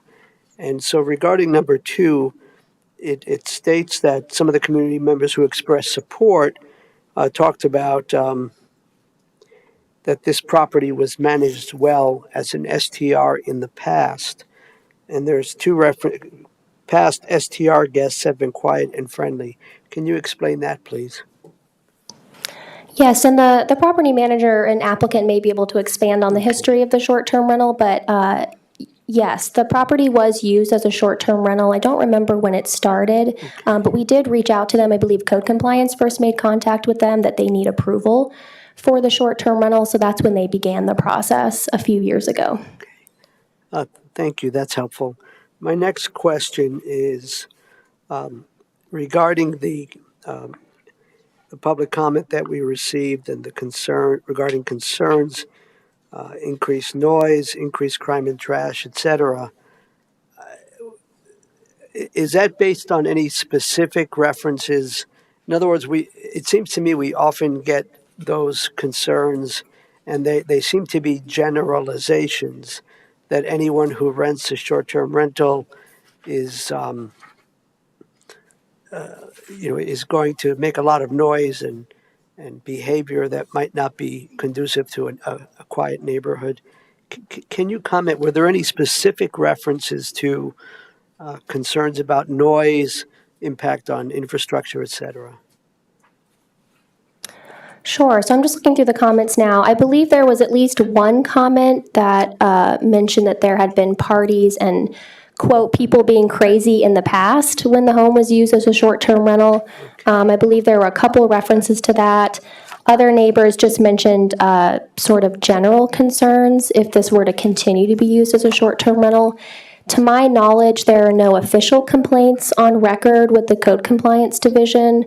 I don't know if we have a representative here, but to my knowledge, there are no official complaints. But there is a mix of specific concerns from the short-term rental being used in the past and then more general future concerns as well.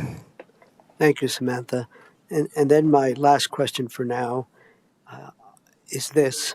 Are there currently any short-term rentals that are licensed that are operating in that area? I'm happy to bring up the map if you would like, but there are no approved short-term rentals within 500 feet or even beyond. Would you like to see the map? Yes, I'm a visual person. I like to see pictures. It helps me. Sure. One moment. Thank you, Samantha. Of course. So the subject property is identified by this red pen. This yellow circle is a 500-foot buffer. If there were an approved short-term rental, it would be identified by either a blue square or a triangle. But as you can see, there are no approved short-term rentals within the vicinity. Thank you, Samantha. Of course. Any other questions for staff at this time, colleagues? All right, then we can ask the applicant to come forward to present, and I will ask if you could, how much time do you think you'll need to make your presentation? Probably about 10 minutes. 10 minutes, so we'll time that. And if you would be kind enough to introduce yourself for the record and all of that, that would be great. My name is Jan Nimlo. I'm the neighbor and niece of the homeowner, Ken Henius. Nimlo is Nimlo. And thank you. I appreciate the opportunity to speak before you. I also appreciate the careful consideration being taken in the permitting process of a short-term rental in our neighborhood. Short-term rentals have the potential to change neighborhoods, and sometimes not for the better. But I hope to show you today how a community embraced this opportunity in South Mill Canyon, Bellevue. In 2016, my aunt and uncle bought the house next to us. For the short time they lived there, we were inseparable. We built new gardens together, planted trees, and I eagerly helped them discover all of my favorite places in northern Colorado. But when my aunt's health suddenly took a turn, she wanted to be near her longtime doctors and friends in the Bay Area and return to the warmth of California. Their Colorado home sat vacant for months. I checked on it regularly, but it was sad to see everything covered in sheets and their warm and welcoming space sitting empty. Then, with their permission, I created a listing on Airbnb. And to clarify, that was in 2017, so it was before the regulations. We soon had our first guest. Elizabeth from Syracuse, New York, brought her dog to seek specialized medical treatment from CSU. Her pup needed an amputation, and my family's home was a perfect refuge. A quiet and tranquil neighborhood with a fenced yard for fun and frolicking before the treatment, and a safe, quiet place of respite and recovery for their drive home. That first summer, we welcomed guests from all over the world, and each family had similar feedback during their stay. The area was one of the most beautiful they've seen, and the home provided the space they needed to be together, but lots of places to spread out and relax. It was so nice to experience life like a local in the northern Colorado foothills. Having the home listed for only short-term rentals rather than long-term rentals also allowed my aunt, uncle, and family and friends to visit whenever they wanted to. We welcomed guests who came for graduations, parents who visited children who attended CSU and chose to live in northern Colorado after graduation, visitors for weddings at nearby venues like the Tapestry House, athletes who came to participate in local events like the MS Bike Ride, Laurie State Park's Black Squirrel and Quad Rock, and bird watchers from all over the country. I was introduced to agro-tourism when a board member of Campbell Soup Company toured Morning Fresh Dairy to see how they integrated Noosa. I didn't know there was an annual golf cart gathering in the area until a couple arrived from Missouri with a trailer towing the most tricked-out golf cart I'd ever seen, complete with chrome rims. I learned so much about our amazing extended community from visiting with our guests. My husband and I even helped a couple find their Colorado dream home over dinner together. Several of our neighbors had their families stay for weddings, and twice, when neighbors passed away, their families had an opportunity to stay close by for an extended stay to plan and attend the services. When the pandemic began, I decided it would be in the best interest and safety of our community to take a short break from welcoming guests. Neighbors jumped at the opportunity to stay while they renovated homes, distanced from sick family members, and worked virtually. After finishing the last of the reservations, we followed the county's request to unlist the home and began renovations for the permitting process. We worked through the list of items, including updating railings for child safety, installing 4 new windows to allow safe egress, but most importantly, we had a wildfire inspection performed by Raina Eshelman, the Larimer County Sheriff's Department's Wildfire Protection Partner Program. This inspection ended up planting a seed in me that began a community-wide fuel mitigation project in Soldier Canyon, where I wrote for a county grant to reduce fuels along the road, to provide safe evacuation for residents in the event of another fire, as well as safe routes for emergency responders. We ran a successful 5-star rated Airbnb for close to 5 years with no incidents or noise complaints. We had no complaints from neighbors, are in good standing with Jack Pine Road Association, and our immediate neighbors love the idea of having a place for their families to stay when they visit.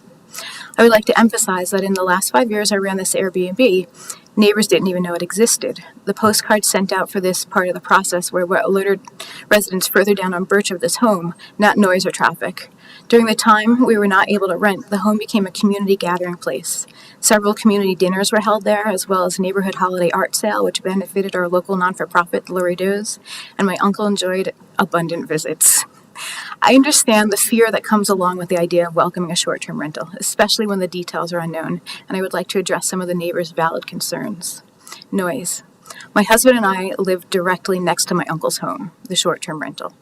We both value our quiet space and uninterrupted sleep. The county's rules for quiet time are 7 p.m. to 7 a.m. I extended this time to include up to 10 a.m. for peaceful mornings. I set clear boundaries in the listing that this is not a party pad. Additionally, if I need to provide an in-person verbal reminder, I will. Being in education, I'm proficient at setting clear boundaries and providing friendly reminders. Over the 5 years in operation, I've never needed to provide a second reminder. Guests that need a second reminder are asked to leave, and since I'm clear about this in the listing, I've not ever had to do this. Privacy and theft. Again, we live right next door, and I screen all guests to make sure that we have the right fit for the home. These guests are not looking to steal from neighbors. Neighborhood bears have been responsible for almost all the break-ins in the last 20 years. Recently, too. Trash and pollution. I'm extremely firm about how garbage is disposed of. We have a bear-proof can, and I've never had any issues with our guests' trash. I'm proud of where I live, and I want to keep it beautiful. Additionally, I believe pollution is not just limited to litter, but also light pollution. We installed dark sky lighting to preserve star viewing in our area. At a county short-term rental planning meeting, I suggested that all short-term rentals in the county have dark sky lighting, not just Estes Park, and it was adopted. Thank you, Larimer County Planning and Buildings Department. I will happily install dark sky lighting for any of my neighbors who want to protect our amazing nighttime star viewing. And this is to address group size. So I offer a 3-bedroom home with 2 full bathrooms and a half bath, limited to 6 guests. They usually come in 1 to 3 cars. There's adequate parking to keep cars off the road. But I was required by planning and building to apply for a 4-bedroom, 8-guest home because technically it's listed on the county records as a 4-bedroom home. I personally would like to keep it 6 guests or lower just for water usage, to protect our septic system, to limit the wear and tear on the home. The less suitcases banging against the walls, coming and going, the better. And parties and loud voices during posted quiet times are absolutely not permitted. I can verify living next door that I will not allow any craziness to happen at this home. This is my family's home, filled with my uncle's antiques, some of which his dad built. And there are no parties allowed there. It's mostly quiet guests and families. So since 2017, our guests have supported local businesses, dined at many of the amazing restaurants in LaPorte and Fort Collins, shopped at groceries at Native Hill and farmers markets, and at Overland Foods. Their tax dollars spent on the rental and purchasing support our local government. They buy park passes. They rent paddle boards. They've been awestruck at Mishawaka shows and envy our amazing scenery, serenity, and way of life here in northern Colorado. I love living here, and I would never compromise what I've grown to love in my neighborhood. And I truly hope that I've been able to show you that our community has been able to integrate this Airbnb into our area and make it an asset. The fact that all immediate neighbors who are most impacted wrote letters of support and showed up, thank you, emphasize this. I hope I will be able to continue to share our family home with guests and set an example of how a short-term rental can be run well enough to weave itself into a close-knit community like ours. Thank you for your consideration with this unique situation and in making sure the culture and community in Larimer County is safe, dynamic, and peaceful. I would like to address the point that you brought up earlier about the volume into Lurie State Park. Thank you. I'm glad that you did the ride along because it has, since the pandemic, increased, I would say probably 1,000%. And there's a lot of parking along the roads that allow people to walk in without access. And I know that some of the county rangers, in speaking to them, have been overwhelmed with the numbers.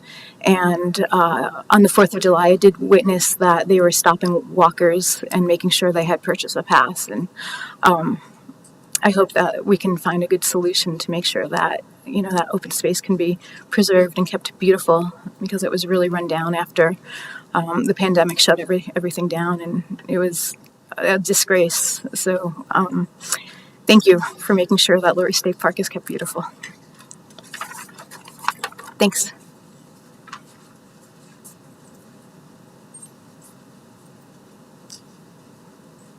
Thank you, Ms. Nimlo. Is that correct? Jan. All right, we'll now move into public comment.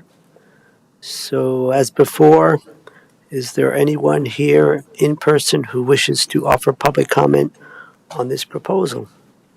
Hello.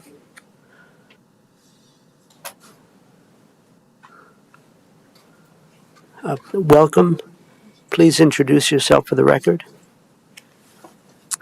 My name is Colleen Finman, and my last name is spelled Finnman. My husband and I moved up to this home right across the road from the Nimlo property back in 2018. We've been living in the city of Fort Collins for about 22 years and had an opportunity to move up into a quiet location. And boy, did we find one. They were right across the road from the Nimlo property. And in the 6 years, we've only been there 6 years, we have never experienced any kind of noise problems, trash problems, craziness, cars, any of that. It's been nothing but a sheer delight to be across from this property.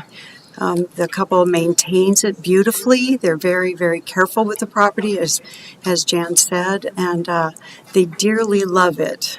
And I can tell you that they take such good care of the exterior, and we probably could do a better job. So anyway, I just wanted to encourage you to really consider this property, as it is something rare. And in just a beautiful location, and we're just really proud to be their neighbors. Thank you very much. Thank you, Colleen. Is there anyone else? Yes, please come forward.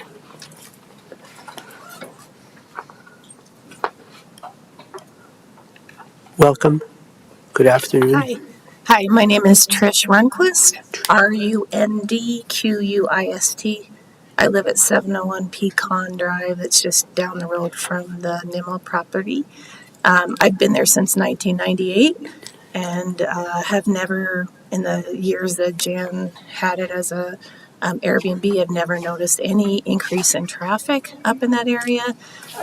Haven't noticed people scoping out the area for, some people are worried about crime or increased traffic. I haven't noticed any of that.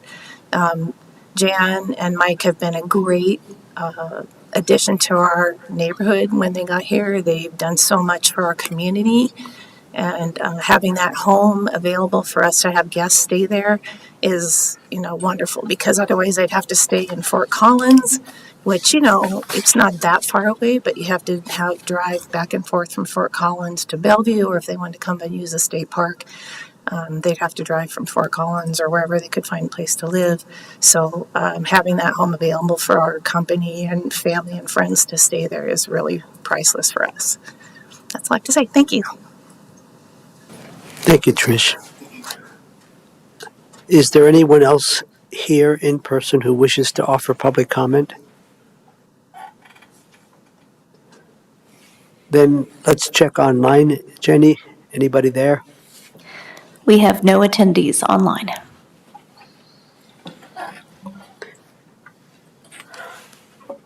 One last call. This is your opportunity to be up on the podium and claim to fame. All right. No one took me up on that offer. Then we will close the public comment period.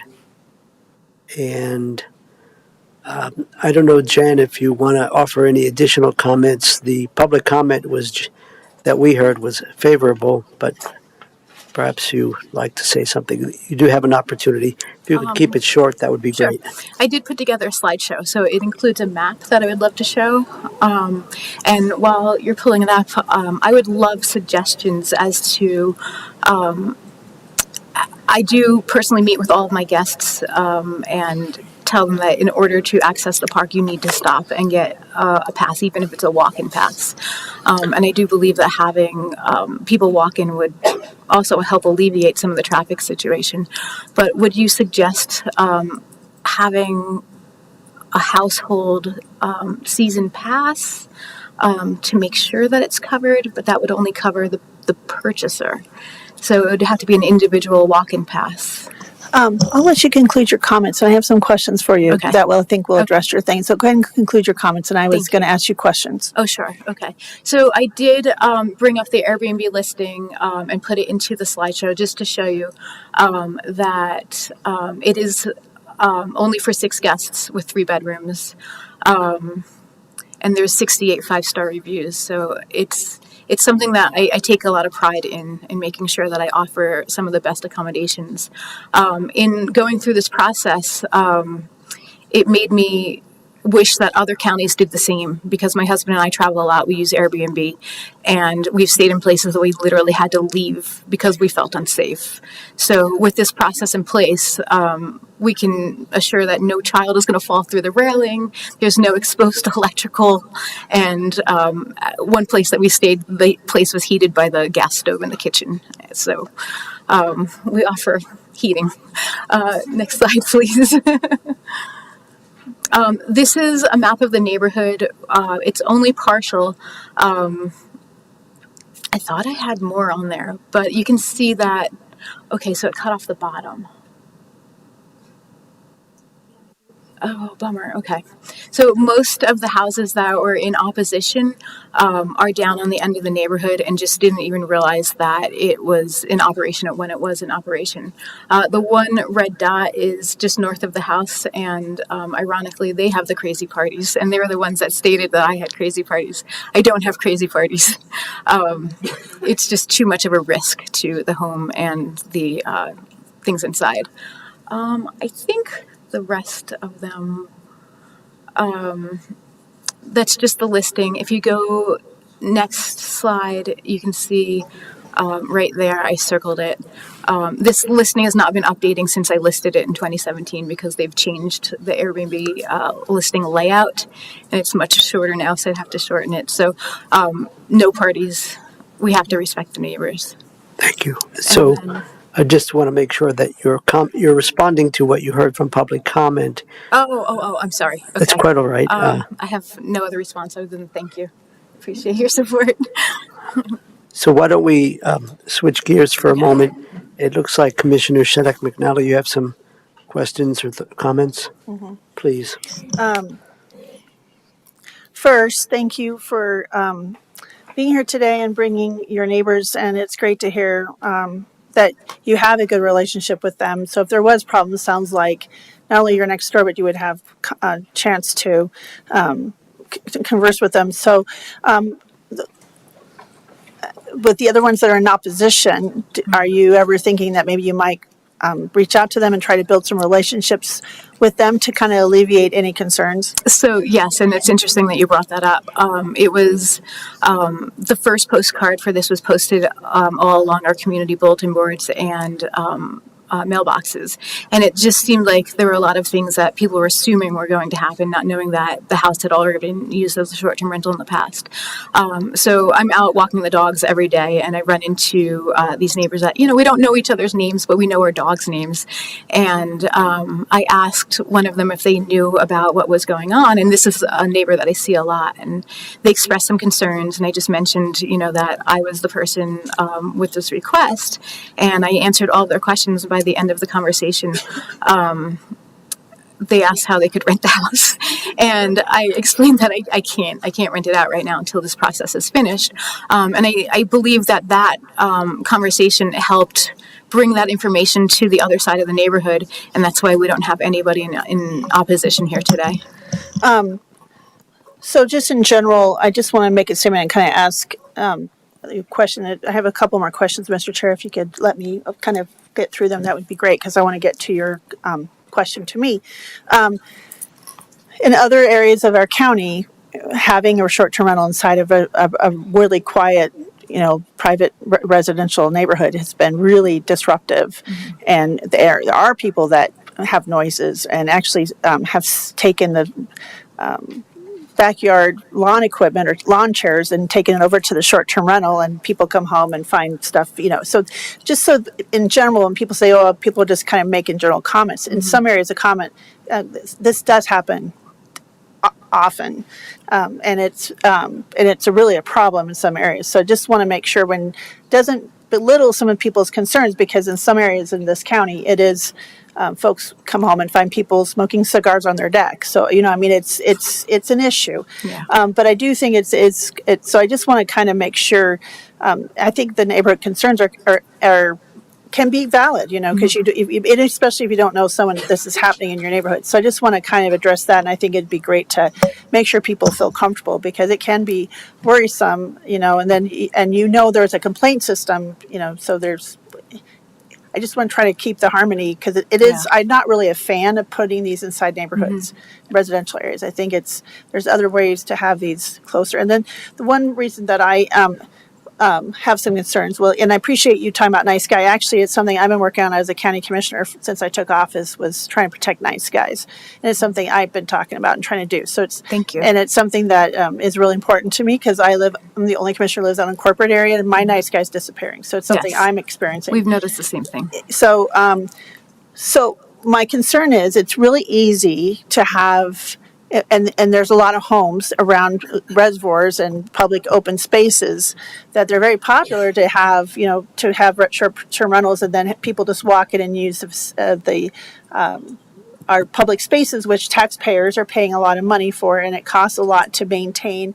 And as you see with the Rangers, and yes, I live near an open space myself, and so it is a lot of wear and tear, and there's a lot of those folks who just walk in and use it without paying the fees. It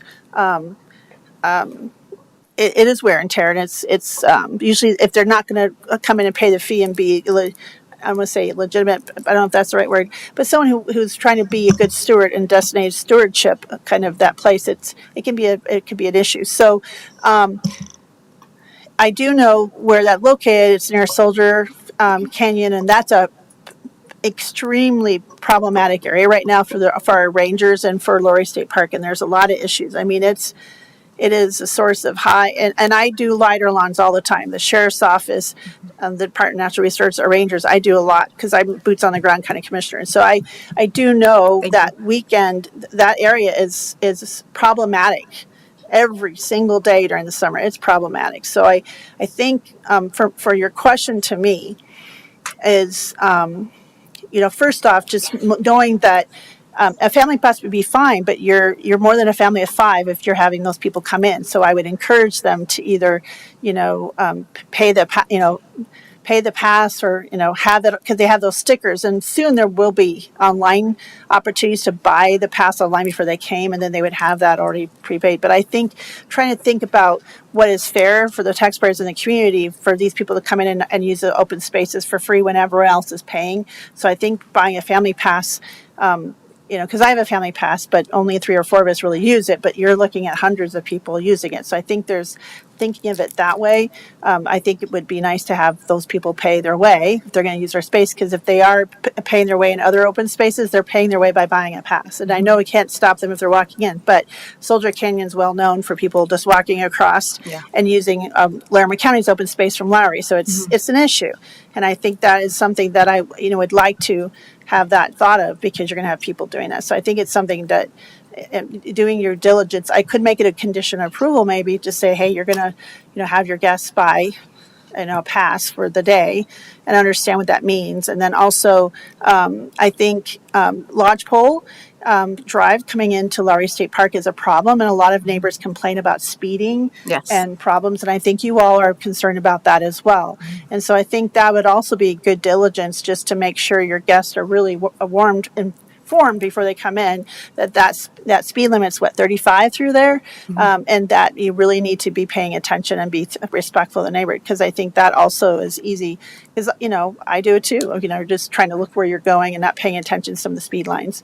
And if you're doing it around in Highway Big Thompson Canyon right now, trust me, they're doing high enforcement, so you're going to probably get caught. But so those are the concerns I have, and that's just to be respectful of the strain on publicly owned natural resources and open spaces, and also just before the neighbors. And so I think if you're asking me what do you think would be great, I think it'd be your guests, if they're going to come and use those open spaces, they should, not all of them are going to do that, like your vet story, then I think they should pay their way. And so I think that would be important. And then also just making people aware that there's a high area that be careful about driving on Lodgepole Drive. It's important. So, and I do appreciate the relationships you built in the community. And I appreciate, that was my other question, was would you be willing to kind of make sure they understand what you're not doing, what you're trying to do? And I think that would be important. So, and that would make me feel a little bit better, because that is a really high utilized area, and it's causing a lot of issues and drain for us and our resources for our department there. So Yes. thank you for listening. I'm Of probably course. preaching the choir, but I try to keep that in the back of my mind. That's why I had concerns about having short-term rentals near our open spaces, because it could be a strain. So thank you all for listening. Thank you, Mr. Chair. That's all I had. Commissioner Shattuck McNally, would it be helpful if we considered a condition of approval that said, either in the operations manual or perhaps, a laminated thing in the house, it would say, people are encouraged to get passes to access the Lorry or Horsetooth, and also to be mindful of the speed limits. Would that be helpful?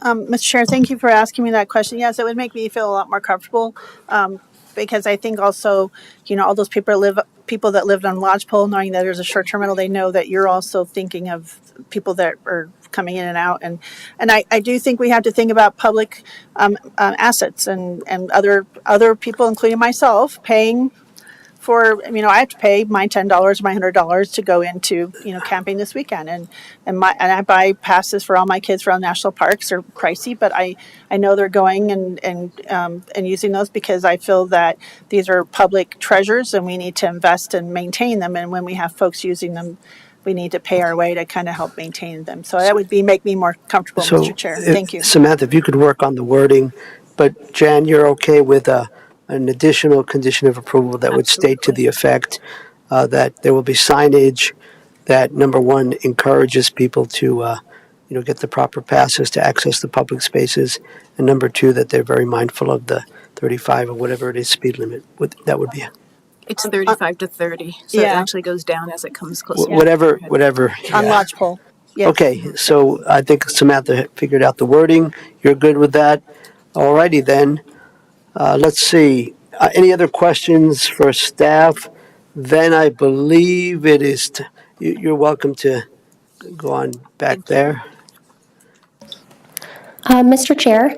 Did I miss something, No, Samantha? you didn't. I just wanted to make sure I closed the loop on some of your questions before the deliberations start. Oh, did we present those questions? Did I forget them? No, you did earlier. I just wanted to circle back and confirm some of the responses for you. Thanks, Samantha. From my perspective, yes, my questions have been answered. Mr. Chair, I had one quick question of staff.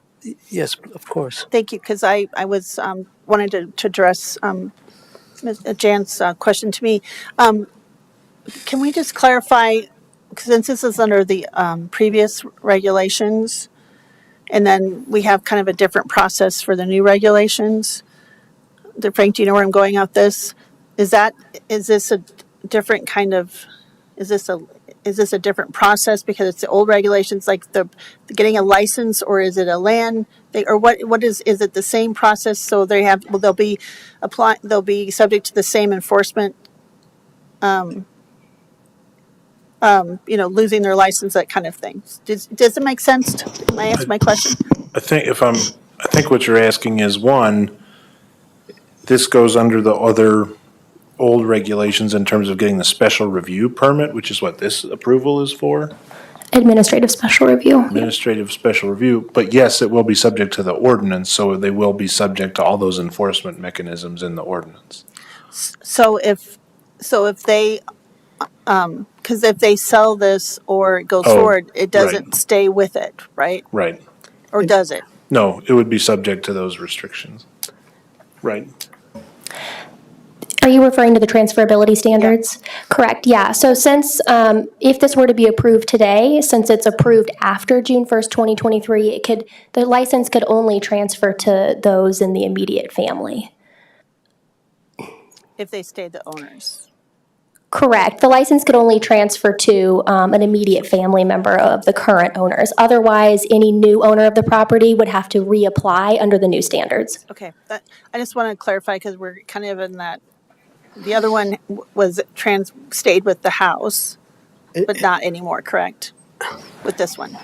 That's correct. Okay, thank you. That's all I wanted to clarify. Thank you. And I would just point out that condition of approval number 7 does indicate that, like other short-term rentals, every 2 years is a recertification required. That is correct. Thank you. Anything else, colleagues of staff? All right, then, are you good? Let's see. Let's begin deliberation. And at some point, Samantha will ask you to state the proposed additional condition of approval if we get that far. Let's see where we go with this. Sounds good. You're on. Thank you. And thank you to the neighborhood for coming and showing the support. I think it's important. We get a lot of feedback, and it's nice to have you here to answer questions and respond. So I thank you all for being here today. And it's really kind of heartening to see what a tight-knit neighborhood this is, and the support and the respect you have for your neighbors, that you're not trying to be disruptive to their quiet neighborhood. So I appreciate that. Usually I'm not really thrilled about seeing short-term rentals in residential neighborhoods, and I feel like it opens a door for further opportunities.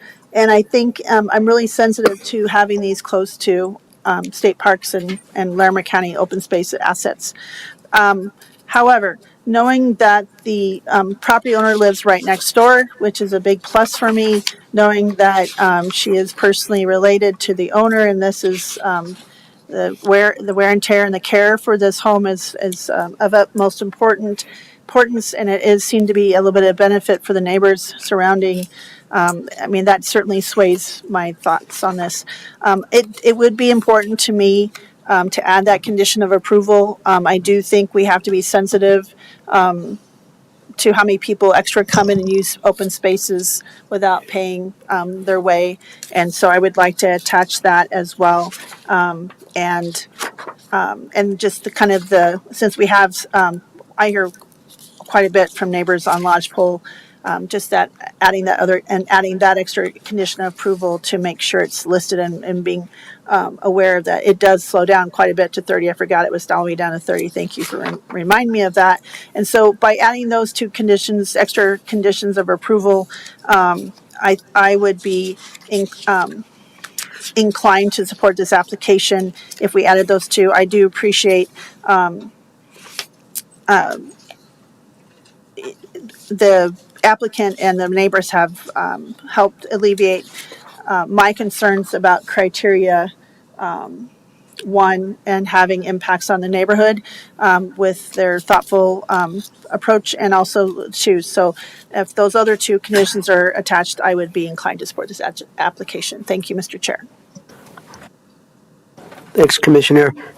Samantha, to clarify, are we talking about one condition of approval? If you could, with the two issues in that condition of approval, could you read it, what you have?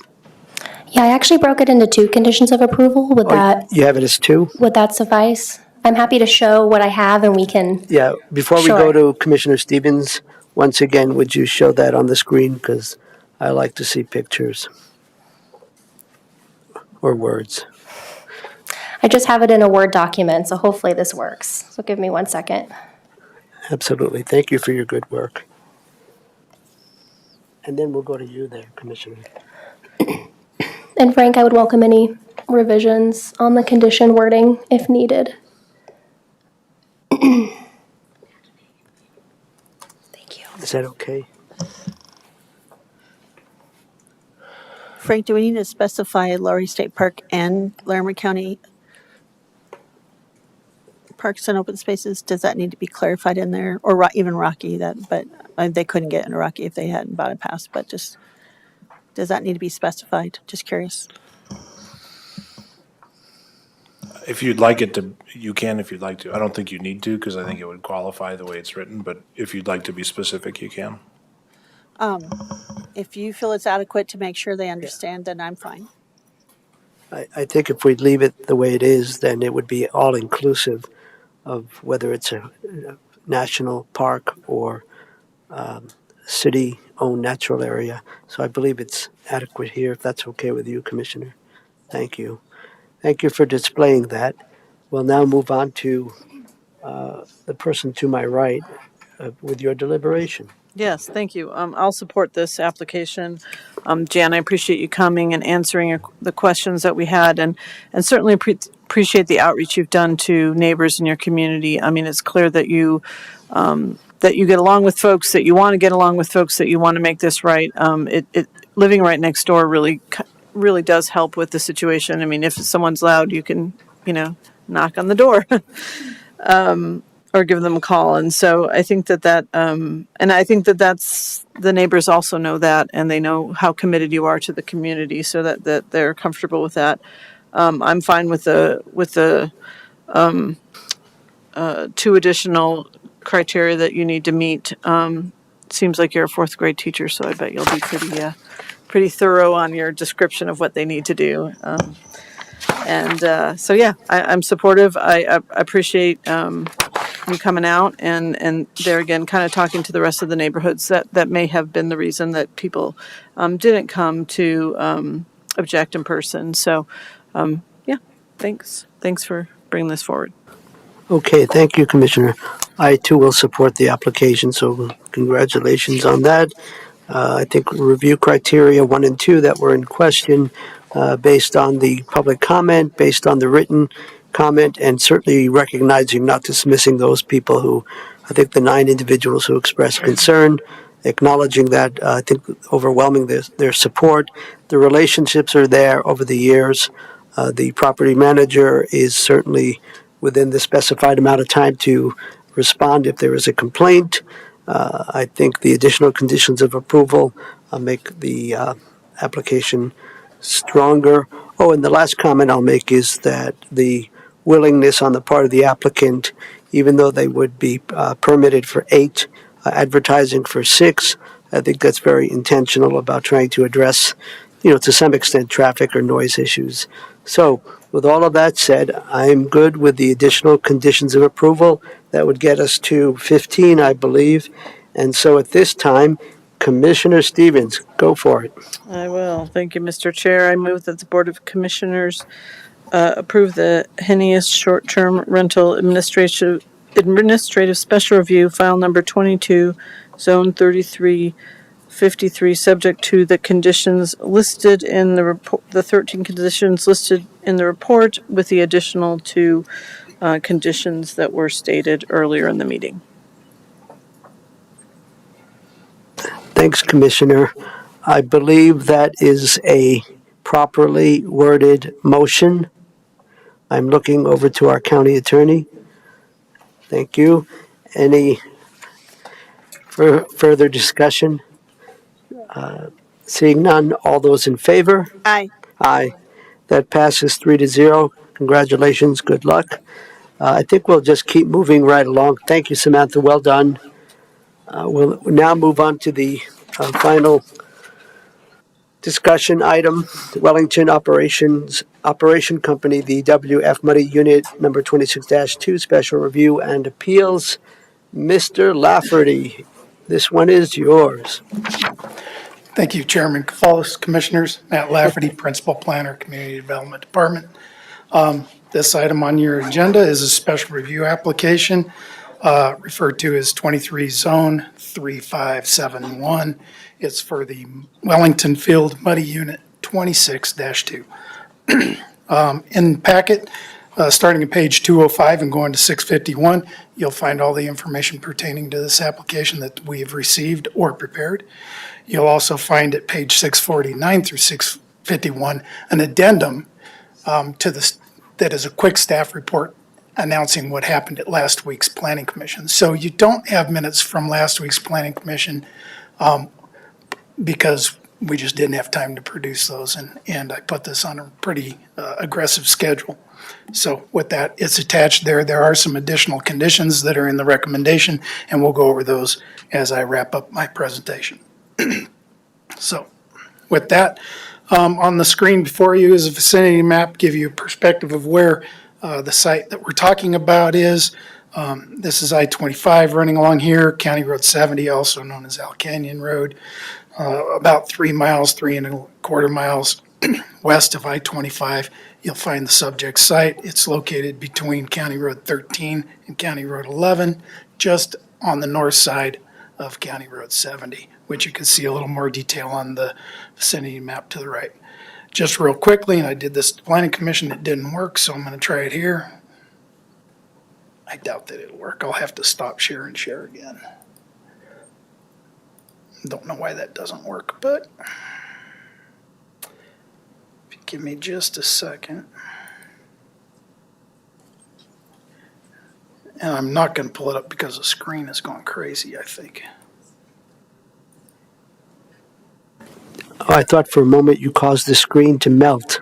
Something went nuts there, so I'm just going to ignore it and These are strange try to times. share back. I was going to show you a picture of what the Wellington field looks like out there and what it is.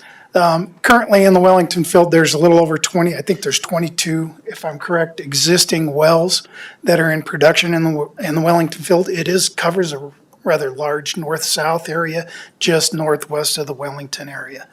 That's what I was going to try to show you.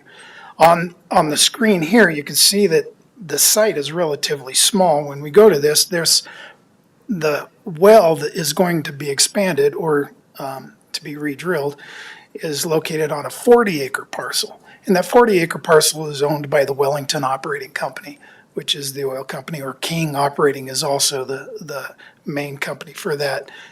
You'll see here in the center of the site, there's a building that's situated on here. That's an existing water treatment plant that is on the site that is operated by Wellington Operating Company. This well field produces a large volume of water. So they take that water, once it's separated from the oil and gas, they treat it, they pipe it through a series of pipelines down to some, they call them injection type, well type scenarios. There's some ponds, infiltration ponds, and that water is then soaked back through the ground as a secondary filtration process, and it's captured back into another groundwater supply. So that water is reproduced and repopulated. And that's what's occurring out of that building. It's quite an interesting operation. That was approved back, I believe, in 2005 was when I worked on that application. Surrounding that, you'll see a series of tanks and other things. This is where the Wellington oil field actually sends all its product to, and then it's separated and other things are done with it, and then it's carted off in trucks to other locations. Up in the upper left-hand corner, you'll see in a red box, that's the area where the existing well on this site exists. I'm going to zoom in on that and show you a little bit of information about that. This site shows where the existing well is right here at the center of the property. It's a existing well. It's been there since the 1980s. It's not in production. It's currently shut in and hasn't produced for a number of years because of its low production rates. What's proposed is the applicant's proposing to take that well and deepen it for the purposes of exploration. They don't really want to make this a producing well. Now, if they deepen it and it does produce something during that process, then we've indicated with them that we would want them to shut that well back in, close it down, and then come back through our process to do some additional work to make sure that the long-term use of that well would be covered. So this is really a short-term operation. They're going to go in. It's going to take about a month. 2 weeks of that will be drilling. There'll probably be a week or so of prepping the site, getting it graded and cleaned up and ready to go. They'll do the drilling, which is the deepening process, and then they'll have some cleanup and removal from the site as they shut in the well for thereafter. The plan is that if it doesn't produce anything, that the well will be plugged and abandoned by the end of 2027. Looking at the site up in the north side of the property, this area here, and then along the western boundary and along the southern boundary, there are some berms being put in. Those are secondary containment berms. So if there were, for some reason, an accidental spill or something, those fluids would be contained to the site in a way that they can clean them up and keep them from contaminating adjacent resources, which we're going to talk about a little bit because there's an adjacent wetland to the site. It's been there for a number of years, as has the well, and what we want to do is make sure we don't cause any damage to that wetland in the future. You can see on this exhibit in the upper portion, or the right-hand side of the screen, there is a wetland up there. That wetland is adjacent to and supporting the North Poudre Canal. So the North Poudre Canal bleeds water, and as part of the bleeding, it's created vegetation that qualifies as a wetland. That stuff is adequately distanced from the site, and it's all up gradient. So any spills on the site or any contamination of the site wouldn't affect that upper wetland. On the previous screen here, you can see where there's a wetland down here. It comes around and scoots around and comes back. So there's a wetland, and I'm going to go back to the aerial. You can see on this aerial where this site is right here, you can see the wetland sitting here, and then some portions of a wetland sitting here. So we're wanting to protect that wetland, and that's really the purposes of those secondary containment berms. In addition to that, you'll see a magenta line that's running along here, and then down along this area, and then again it repeats along here. That's a noise attenuation wall. The applicant did a noise study, and as the result of down gradient slopes on the property and proximity to some residents that are about 3/4 of a mile away, they felt that it would be beneficial to provide noise attenuation walls during the drilling process, not to impact those neighbors. So that's what those magenta lines are. In addition to that, you'll see these circles on here that say air monitors. There's 3 of them. Those are air monitors that are required by our process. It says that they'll provide air monitoring during, before, during, and just after the process. In our code, we anticipate that a well is going to be permanent and it's going to be long running. And so our code would typically require that air monitoring occur before, during, and for 3 years after. But the county health department, in conjunction with the applicant's proposal, because this is a temporary operation for 2 weeks, it's going to shut in the well right afterwards. We're only asking that they do the pre-monitoring, monitoring during the process, and then the planning commission added to the end that there be monitoring at least 1 month following the drilling, just to make sure that after the well is shut in, there's no fumes or anything leaking from the site. And so that's the purpose of those air monitors. You can see there's some tanks that are on site for water, some open tanks for other purposes. They have a pump to help the control water in and out of it. Drilling rig will be placed right here. It's called a workover rig. It's not a normal drilling rig. It's what they use on a daily basis to go out and monitor and upkeep their wells. And so this isn't a really large rig that's going to be used on the site. This tubing trailer is where they'll place the drilling tubes as they work into that. So that's kind of an overview of the site. We did ask that the air monitors that are proposed for the site be moved. The health department did. This monitor was placed just outside of this wall because the wall came a little bit after this was drawn, and so we asked that it be moved inside. We asked that the air monitor at this location be moved to a location on the other side of the stockpile to make sure that it's not conflicted with that. And during the process, our planning commission said it would really be nice to see if there's a 4th monitor or the 3rd air monitor, either one of these 2 monitors, be moved to another location beyond the site between this facility and some adjacent residences, which I'll point those out in just a second. But according to our rules, it can't be further than 500 feet away from the drilling rig, or it doesn't work well. So we wrote a condition to that effect. So one of these monitors will be moved to another part of the site. Just for purposes of understanding where those residents are, this is the site again in the red. If you look down here along County Road 70, there's an existing farmstead here. There's 2 dwellings, one right at this end of the property and one right in this area here. Those property owners have been notified. They have signed an agreement that they understand that this drilling rig and activity will be occurring within less than 2,000 feet from their house, which our code talks about. They have to have explicit approval from those property owners, and we've got that in our file records. So that's all been accommodated. The Planning Commission merely asked that their quality monitoring devices be placed, one between those houses and the drilling operation to make sure that if it goes. So that you understand, the air quality monitoring devices that are on site are not measuring, for the purpose of calculations, the volume of things that are going on in the air. They're measuring that if there is a disturbance, they will alert the operators on site, and then they'll be able to address the issue that's going on. So it's not there to capture information for future data recovery and stuff like that. So one of the issues that we have, and then I'm going to turn this over to Leah Schneider because she can speak more clearly to it, is that the applicant is asked to have an appeal to methane monitoring. And methane monitoring requires special equipment and some other things.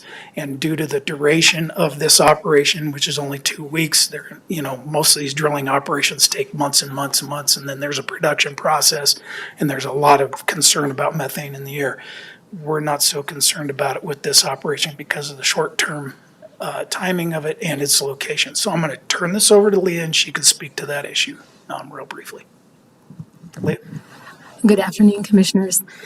So I have something written out, so you'll have to bear with me. I want to Leah, would you identify yourself for the record, please? Leah Schneider. I'm with the Larimer County Environmental Health Department.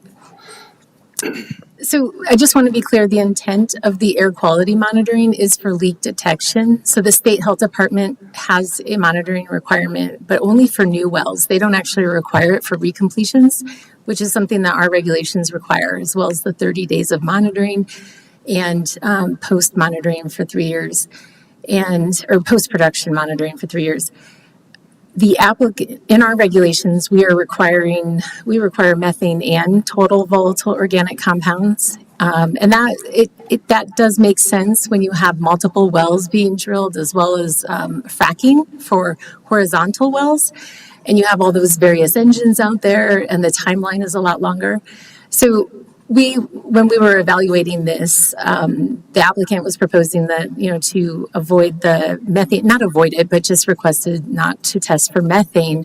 And we supported that because the total volatile organic compounds, there's 3 sensors they've proposed to test for that. And those are more important to us than the methane monitoring because, as you guys are aware, total VOCs contain benzene, ethylene, toluene, all the things that we're more concerned about for carcinogens, worker safety, as well as community safety. And this, using total VOC sensors is adequate for leak detection so that the operator can respond quickly when they see elevated levels detected by the third party that will be monitoring or setting up the monitors and evaluating the data on a regular basis. And then the applicant will have to set up a response plan based on each sensor level that comes through. But I do want to emphasize the Planning Commission was concerned about methane monitoring in relation to Larimer County's climate goals. And unfortunately, this is such a short duration project at this stage. The way we're looking at it is a phase 1 and a phase 2 for the monitoring. But phase 1 is so short term that it really doesn't provide us enough data for evaluating long-term impact or long-term climate goal impacts. And there's also new statewide policies that were adopted by the Air Pollution Control Division back in July of 2023 that address greenhouse gas emissions for the entire state. And this will require methane monitoring, and that's so that they can evaluate and make sure that we are meeting statewide climate change goals. But as Matt had mentioned, if in the future we find out that this well is protective or productive after they go through their exploratory process, we still have to evaluate and create an air monitoring plan for 3 years if this is productive. And that plan could still include methane monitoring. That's just a quick kind of little summary from Thank you, Leah. planning. Thanks. Matt, do you have other I just have a few information? more comments and then I'll wrap up. Yeah, we'll see if we have any questions for Yes. you or Leah. Yes, so just really quickly, this project has gone through the state ECMC, and that's the Energy Management and I always forget their thing. The old COGCC, Colorado Oil and Gas Conservation Commission. Anyways, it's been through them only as a downhole activity because they don't consider it, the state, drilling a well deeper as a new well. They only look at it as a deepening of the well, that it has a subsurface activity. So they looked at it at the state level for downhole permitting processes. There was no surface evaluation done by the state. Our regulations require a surface evaluation, and that was something that you all intentionally added to the regulations back in the day, and that's why we're here today. Otherwise, this would have been probably a simple activity that the state would have approved, and we would have probably not heard much about. Also, at the Planning Commission meeting, there was one property owner that came out in support of the application that lives due east of the property and has lived there for a number of years and just wanted to voice his support of the application on that. So with that, the staff is making a recommendation of support of this application. We did provide some suggested findings in the staff report here on the dais. We also note that the Planning Commission added some conditions or modified some conditions. So item number 9 on the recommendation says originally they were proposing to do this drilling opportunity in November. They asked that we're ahead of schedule a little bit to move it up to August. They will begin sometime in August, after August 1st, and they will commence those operations and complete them as quickly as possible. There will be no operations between 7 a.m., or I'm seeing after 7 p.m. and before 7 a.m.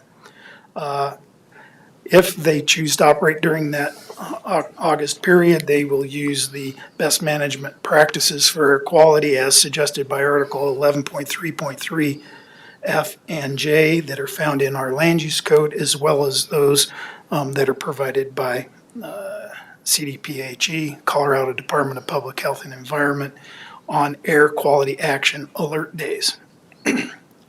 3 other conditions were added. One, that the air quality monitoring devices, one of them shall be situated between the wellhead and the existing residence on the south side of County Road 70, as we talked about, and no further than 500 feet from the wellhead to make sure that we get good readings. The other condition was the air quality monitoring equipment shall be in place for 30 days after the well has been shut in. Said equipment shall be used to provide monitoring for air quality post-drilling activities. The results of such monitoring shall be reported to the Larimer County Community Development Department and the Larimer County Department of Health and Environment. Lastly, the applicant shall be required to comply with all state, federal rules and regulations. So with that, we are making a recommendation of approval and would ask for your support on that. Thank you, Matt. Well done. Thank you, Leah. Colleagues, do you have any questions of staff at this time? Commissioner Stevens?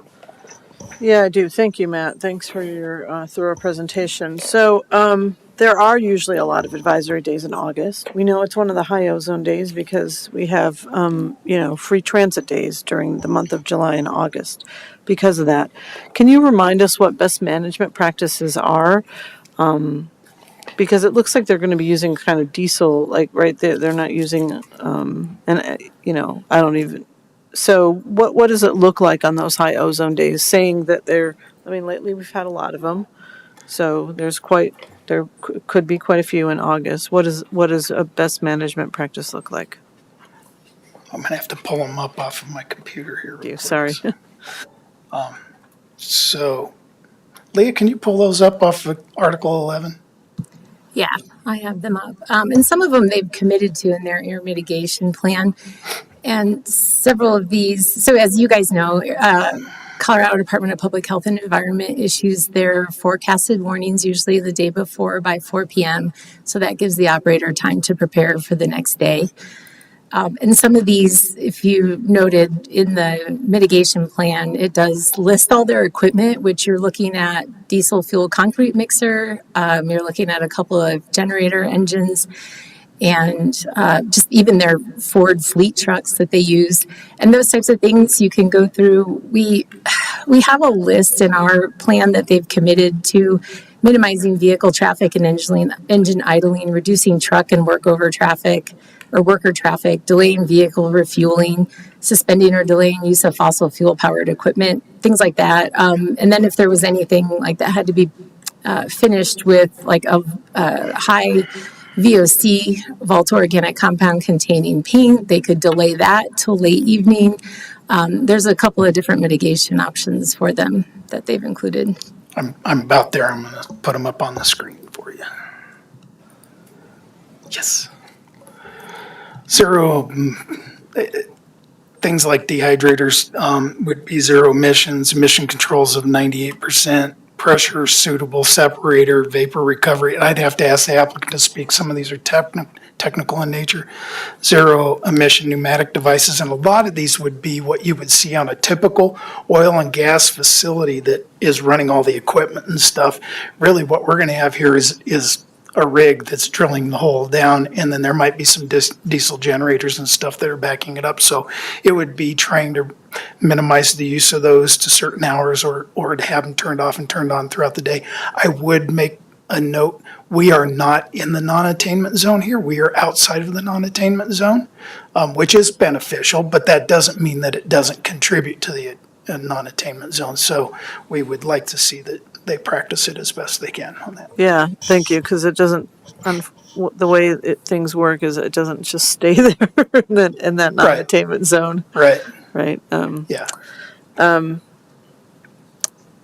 And then can you just abbreviate or talk a little bit more about the wetlands? So, there was the non-mapped wetlands, and I think you said that was because of seepage that occurred. What is the how far away is this from any of the wetlands that were identified? How?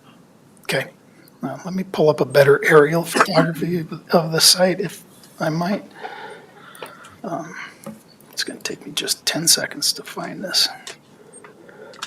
We got these new computers, and half the time I can't get stuff to click up, but it's been working okay today. They're about 120 feet away. So our wetland standards say that you provide buffering and protections when they're closer than 100 feet. And so we did a site visit with the applicant, Leah, myself, engineering, and then Jared from our staff, who has some environmental background and whatnot, went out and visited the site. And originally they didn't propose any of the berming and whatnot, and it was suggested, and that's why the berming was added to the site. So that berming helps if there was anything kind of leaks or, kind of just some protections for If those something water. happened during the drilling process and there was an escape of fluids, then it keeps it contained from free flowing down to there. Okay. If that happens, I mean, they're going to be on site every day working on this thing. And if something went wrong like that, they're going to stop operations. They have to notify the COGCC. They have to notify us, and it's going to be contained. And then they're going to have to over excavate all the soils so there's not seepage and some of those things. Okay. That's a typical process that has to happen within 24 to 72 hours of there being any kind of a leak or something that's identified on a site. So we're comfortable with the fact that that's, the short duration of this, the fact that once this well is done being explored, it's going to be shut back in. It's been shut in for a number of years. Those shut-in wells get looked at every year. They come out and do flare camera tests and things like that to make sure that it's not emitting anything into the atmosphere or anything like that, or there's no spills. So we're relatively comfortable with those things. Now, it'll be shut in, but what if if it was productive, then, right. That, obviously that would be the hope of the people who are, the owners. If it's productive, it wouldn't be shut in, or would it be Right.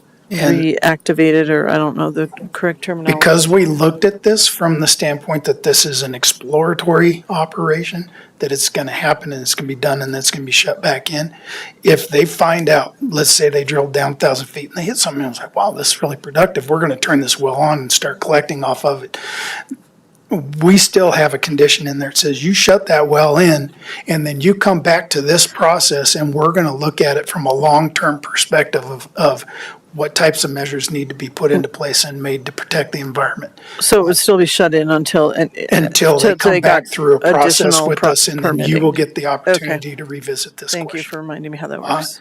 On Okay. the screen before you, you can see right where my cursor is right there. That's the wellhead. Okay, this is an adjacent wetland here.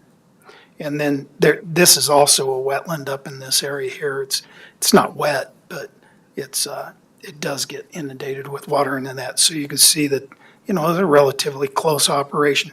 This well has been there since the 1980s and there's not been any problems. We just want to make sure that during the drilling process, which you might have problems, there's a greater opportunity that is protected. And that's the purpose of those facilities. Okay, I'm good for now. Thank you. Thank you. Great questions. Thanks, Commissioner. Commissioner Shattuck McNally. Thank you, Mr. Chair. Commissioner Stevens asked a lot of my questions, but I have some more and some expansion. A lot of these I might ask because I need to just make sure I'm hearing correctly and clarifying. But you talked about the wetland, and that's really important. I was camping around some protected wetlands this weekend, so I see the North Poudre Canal is 170 feet from the center of the ditch, but I don't see any protections or berms on that side. Is that correct? That's correct, Commissioner Shattuck McNally. The reason why is that ditch sits about 15 to 20 feet higher than where the drilling site is. So there's not going to be a gradient problem or any kind of a potential issue that would associate with that. Well, since I kind of live around ditch companies, I know there's seepage, and sometimes if there's a leak, it could still seep into the ditch. If there was a spill, it could. Well, the seepage is all down gradient, so it's going to flow down. So if there was leaching water, which is, I got to go back to another screen here, because they did show the wetland in the presentation.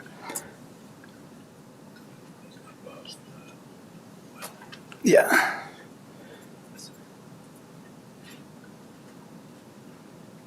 I'm almost there. Thank you for your patience.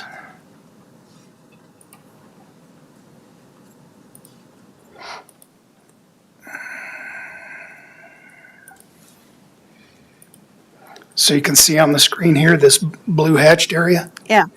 That's the wetland inundation area associated with the canal. Okay, so we already identified the vegetation and the things that are going on along that well are about this point here, slightly less than the 170 feet. This would be the center line of the ditch, the edge of the ditch, and then there's seepage. But that seepage would be going downhill. And so anything that would happen on site would have to seep uphill, and that's just not plausible. I know, but there's still, there could be groundwater. There could be, because it is. I think the water, because those ditches aren't lined. So, right. But I know. So I just. But it shouldn't contaminate the ditch because the ditch is higher than the site. Okay, but it's wet. It's kind of there's a lot of groundwater when near those ditches. So. Again, if there was any kind of leakage or spill or any activity on the site during the drilling process or whatnot, it's going to be immediately identified, and they have to, within 24 hours, they have to stop operations, and then they have to do remediation immediately to make sure that the soils are not disturbed at a greater distance. It's to stop things from happening quickly. Okay, so like I said, Commissioner Stevens asked all my questions, but I want to go back and clarify. Just want to make sure I'm understanding the, and I know you showed the other new conditions from the Planning Commission, but at number 8 is what I want to make sure I'm clear on. Upon completion of the exploratory And then it says, until a new and approved back to the well, back into production status, that would, so there's three scenarios here. Number one, it just stays shut in as it is because it's not approved, right? If we don't approve this today. Secondly, they explore and then they don't see what they want to see. So the plugging and reclamation shall occur between January of 2028. So who pays for the plugging and the reclamation? The applicant does through Okay. the ECMC, the state. So this well, regardless of its current situation, it's currently proposed that this well will be plugged and abandoned by the end of 2027, beginning of 2028. That's currently what's on there. They've bonded for that with the state, and they have committed to that with the state. They can take that off the list of plugging and abandonment if they find that this well were to be productive. Not that it's gonna be. We don't know what the results are. So if they drill next month or the month after, and they get down there and say, wow, this has got some capacity and we can actually produce something off of this, they're gonna have to come back through this process, meet with all of us, solve a bunch of long-term issues that we're gonna bring up, and then they're gonna have to come back for your approval. That would change the plugging abandonment because then it's probably gonna be in production for a number of years. At that point, they would have to remove that from the plugging scheme at the state, and the state would have them bond differently how that well is protected and whatnot. So when you're saying they've applied and put it on the list, but they've bonded, so they're not putting it on the orphan well list that the state's taxpayers are having to pay for that. It's on, they're bonded and they're on the other list. Okay. They've done their 211 plan, and they've shown the state what wells are in their regime are going to be plugged and abandoned, and have put the proper funding up for that. And is there, well, I guess I'll wait for the applicant for that. I think that's all I have right now. I just, I'll wait my other questions for the applicant. Thank you. Great questions.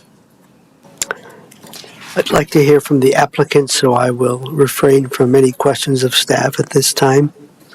Okay. So I believe we can now, you've been very patient. If you all want to come forward and introduce yourselves for the record. And also if you could let us know how much time you think you'll need for your presentation. Sure. Thanks, Commissioners. My name is Connor Staley. That's Connerstaley. And I'll need about 5 minutes for my slides. Yeah. I'm getting things up and running right now. Thank you. Sorry. Feel like switch this, switch that.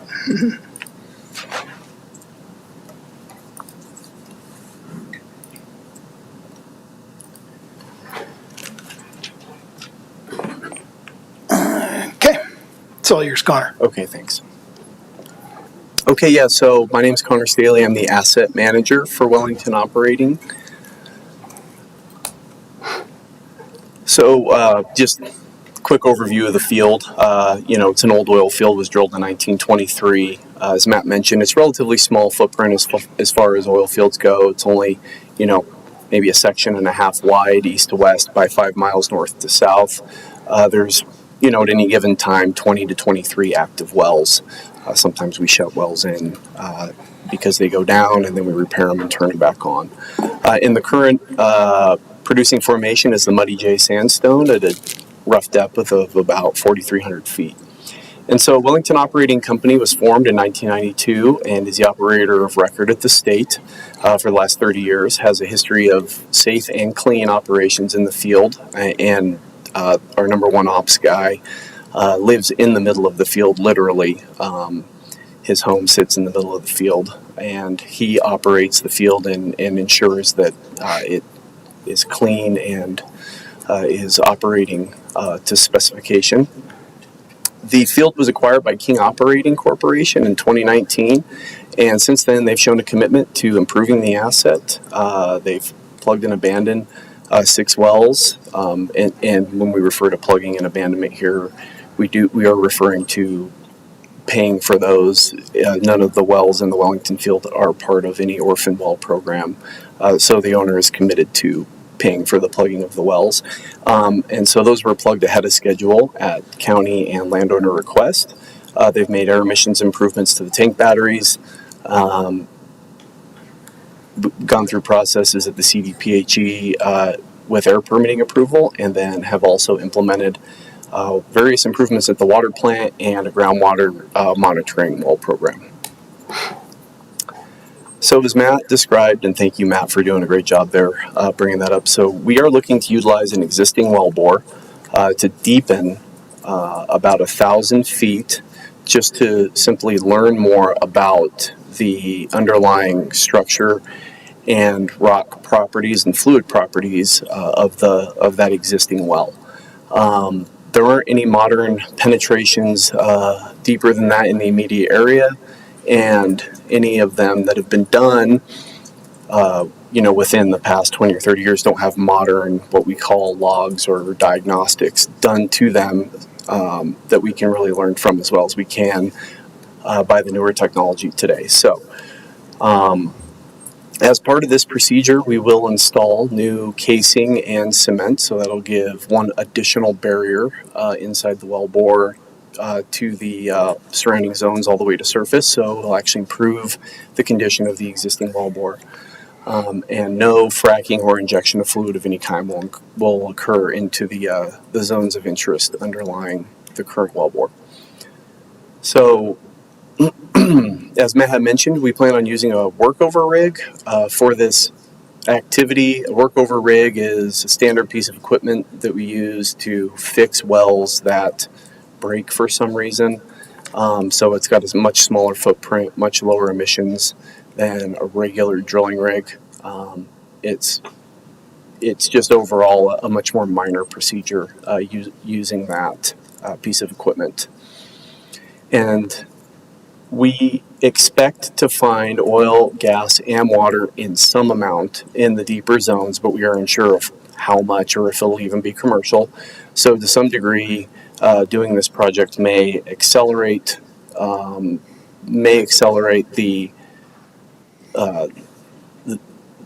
plugging and abandonment of the whole field, or we may just discover that maybe there's some more opportunity out there. So it could really go either way. And I don't think we have any expectations about how much, hydrocarbon there is. It's not like we're looking for more. We're just deepening to see what's there. Sorry, sleeping on your job. So I know my time's running short here. So we've put over 15 detailed mitigation plans into place, and we've also notified the surrounding landowners and all of the mineral owners, and nobody has come back with any specific concerns regarding that. And as Matt mentioned, we did have one person who showed up in person at the Planning Commission meeting for support.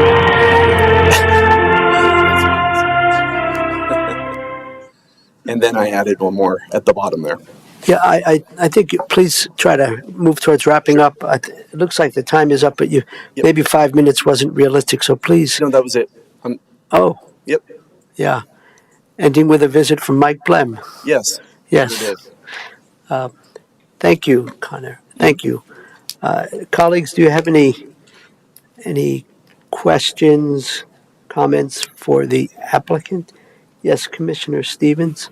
Yeah, so the original time frame was in November. Why did you push it up to August? I mean, right? I mean, that was confusing to me. There again, just knowing that August is that high ozone, and I know we're not in the non-attainment area, but it doesn't mean that there aren't ozone issues across the Front Range. Right. So the November was actually, I think, an artifact of the original application from last year, and it just got carried through the application, and I just think we missed it. We've been preparing all the exhibits and getting the plans ready all summer to try and get this process done during warmer weather when it's easier to operate. If this pushes into the winter, things can freeze.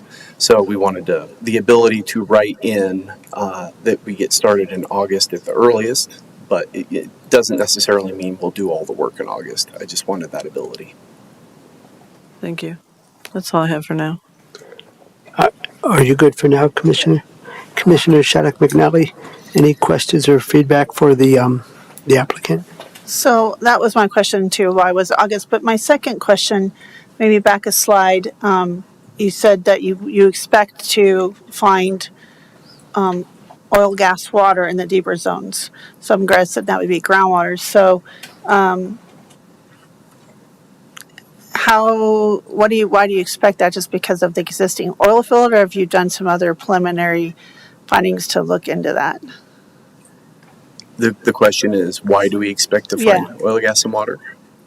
Why do you expect to find oil and gas? Just because you want to do this drill because you expect that it's going to be productive again. This is not a cheap thing to do, I'm sure. Correct. And our process is pretty rigorous, so you must have, it must be reasons more than you curious. Well, yeah, no, that is correct. So we are, the zones that underlie the Muddy J are known to be hydrocarbon bearing. The problem is we just don't know to what degree until we actually deepen, have the cuttings come back, look at those, and run modern logs. And so really it's just a small change on the logs can mean a big volume of fluid one way or the other. And so it's just being able to really run those diagnostic tools to understand that. Okay.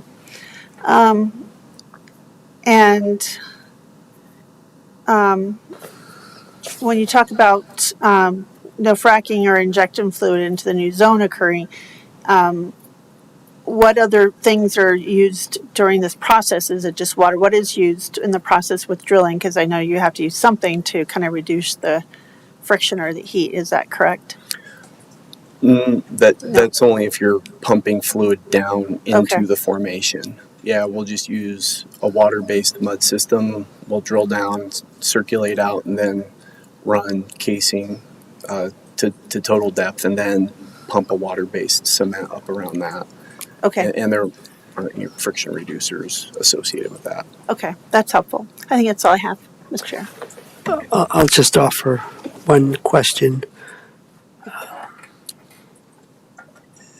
Just to confirm what I think I understand, and that is, if at the conclusion of this short-term exploratory drilling process, you determine that the amount of hydrocarbons is adequate to look at production, then you will need to come back, submit a new application for oil and gas development and go through the process?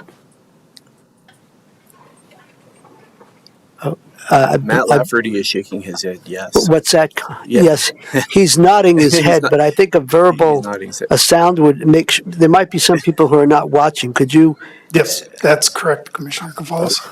They would have to come back through the process because we would want to reinvestigate air quality standards. We want to look at permanent water quality protection measures. We want to know where they're taking the resource. There's a whole bunch of things that we're going to have to understand that aren't necessary as part of the temporary process. And you folks obviously understand that. Yes. Yes. And so the question today is whether or not to approve this application for the, quote, recompletion process to drill another 1,000 feet and determine if there are deposits that are perhaps commercially viable to produce. That's correct. Okay. Thank you. I don't have any other questions. Colleagues, are you good for now? I believe so. If you would like to go on back there, you're welcome to hang out. No, actually. So we'll now open it up to public comment. And looking around the room, I can safely state that there is no one here in person who wishes to offer public comment. Therefore, Ms. Oxmacher, could you tell us, is there anyone online who wishes to offer public comment? There is also no one online wishing to offer public comment. We have 0 attendees. Thank you. Then I will close the public comment period. And since there is no public comment, there's nothing for you to respond to, so we can forsake that. And we'll now move on to if there are any other lingering questions that my commissioner colleagues have of staff, and then I believe we can move into the final phase before a decision. Commissioner Stevens, anything else? one last comment, Oh, yes, sir. because you brought it up. There are Oh. no residents making any comment on this. Rest assured, we did notification as required by the oil and gas regs for 1/2 mile beyond the boundaries of this site, which is our large area that we do that on. The applicant, I think we've notified the public 3 or 4 times on that. The applicant did notify the property owners that are within less than 2,000 feet specifically, and we do have written to verification from them that they're aware of this and that they have no objections to it. So just wanted to make sure that the public's not here because they weren't informed. It was purely that I think the applicant and everybody did a wonderful job on this. Thank you for that clarification, Matt. Commissioner Stevens, did you have a questioner? I had a question probably for Leah, I guess. You know, with the foregoing the methane, leak kind of detection. I mean, is this what is the process they're doing? I mean, usually does not find methane leaks. Is it more in the kind of when it's the well is operational? So, what is it like with the drilling? Is there any kind of concerns? I mean, clearly it looks like it's a short-term thing, and so and the methane concerns are less around like health concerns like the benzene is, and more around sort of greenhouse gas emission concerns that we Correct. have. Just so you get, like, Air Pollution Control Division gives you the option to measure for either methane alone or total VOCs alone. In our regulations, we decided to put both, assuming that most that we would be evaluating might have 10 to 15 wells in an extended process, but in this situation, it's a little different. But methane gas itself is not as potentially hazardous as benzene and those types of hazardous air pollutants that we focus on. Methane is clear, odorless, and the biggest risk is usually to workers because it can displace oxygen and cause some suffocation. And then in high quantities, I mean, we're talking pretty excessive, it could start to cause like dizziness, irritation of mucous membranes, things like that. And that's just it. And methane it's a type of VOC. It's just, it depends on if your sensor can go that high with that detection level for methane molecules versus total VOC monitor or total VOC molecules, which are easier to detect with these sensor systems. And they pose more harm to our community and our air quality in general. For these short durations. So it's not that we're not that either one is of less concern. It's just I think for total VOCs was more applicable in this scenario and how we're always trying to control ozone precursors and community exposure. Whereas methane is a great process for detecting gas leaks just in general. So that's why the state is focusing on aerial imaging and things like that to kind of understand more of our greenhouse gas production. Because that is usually one of the easier ways for operators to detect if they have a leak on site. And some of them have handheld gas leak detectors that are specifically for methane around gas valves and things like that. So it is something that they have to use in their daily operations in the future. Okay, but we wouldn't be requiring them to do that in this case. You're saying that even the handheld ones, or maybe somebody. Oh, they already have for employee safety and things like that. They have to all have portable gas monitors, 4-ways. I'm not sure what their sensors detect on their 4-ways, but we have one that has methane, hydrogen sulfide, carbon monoxide, and oxygen levels. Can somebody speak to that? What you might have on that? Sure, yeah. As part of the methane monitoring process that Leah was talking about, we actually have Randy here. He goes to all of the active wells and then uses a methane sniffer as part of our air emissions approval and conditions of that permit. Thank you for explaining that. Appreciate that. Do you have anything else, Commissioner Shattuck McNally? Oh, okay. Then let's begin deliberation. I think, Commissioner Stevens, you're first. Well, can I ask just one more question, sir? Yes. So when you say like you have some kind of handheld things, so methane is being detected in some fashion by because it's dangerous for your workers. So you would in this case, in this drilling, you would have something that would detect it. Is that In what the you're saying? event that it leaked to the atmosphere, Okay. the sensors would be able to pick it up. Okay. But we don't anticipate any just active leaks of methane Okay. during this. Okay. Thank you.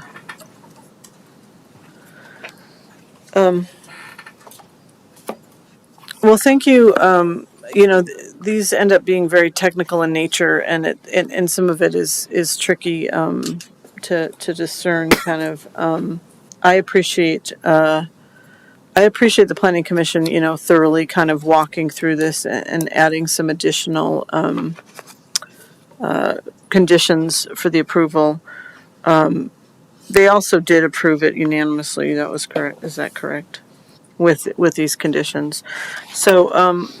I mean, my instinct is to approve this permit or this I don't want to call it the right thing. This special review. Given that we've added some safety measures that I think protect both the wetlands and neighbors. I feel like there's some good sound barriers that are going to be included in this plan to protect people.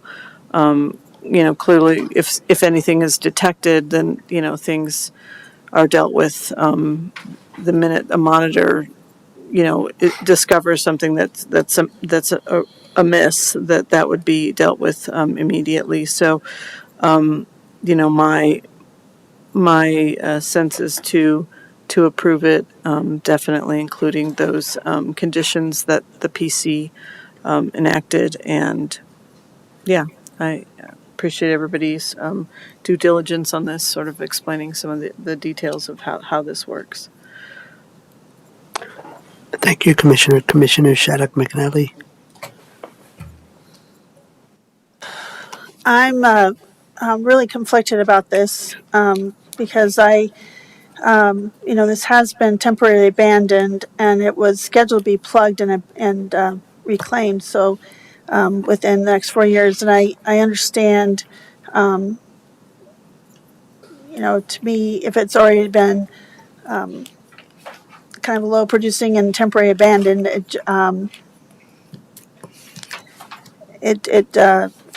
it's curious to me whether if they've seen or discovered something that makes them think there's more chance. And I guess I feel like the Planning Commission and all the agency, working with staff, have done a little bit of worked really hard to kind of meet all these criteria and try to be very safe. And I understand this is just going to be a very short duration, and that they're going to come back to the process. So it doesn't mean that if they find something there, it doesn't automatically signal that. So that gives me a little bit of reassurance, because I still have a lot of questions about the wetlands and other things, and I do have concerns about adding anything to the air whatsoever with any of this kind of work. Having the diesel and some of the extra operations operating during the month of August, it's not ideal for me. I think that's something to be concerned about. So I'm really uncomfortable with this, but if this is going to help answer some questions and hopefully keep this on the list and have it, taken care of, that I guess that's a positive thing there. So I just want to just confirm that this doesn't mean that if they find something that they automatically get to start drilling. This is just exploratory. That's correct. That's 100% correct. And just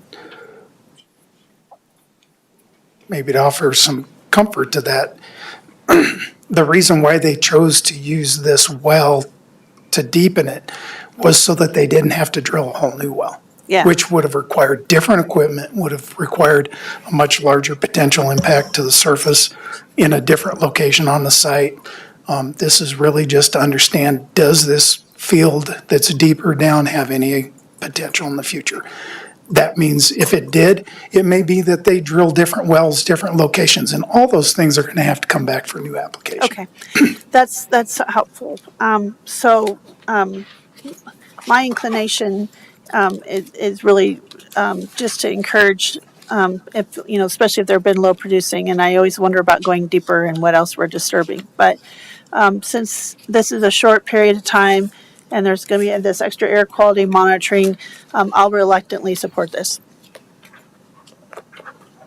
Thanks, Commissioner. I will support the application and the appeal based on the recommendation from staff and based on my understanding that all of the applicable review criteria have been met, and especially given that the Planning Commission looked at this very carefully and added some additional conditions of approval that I think are important.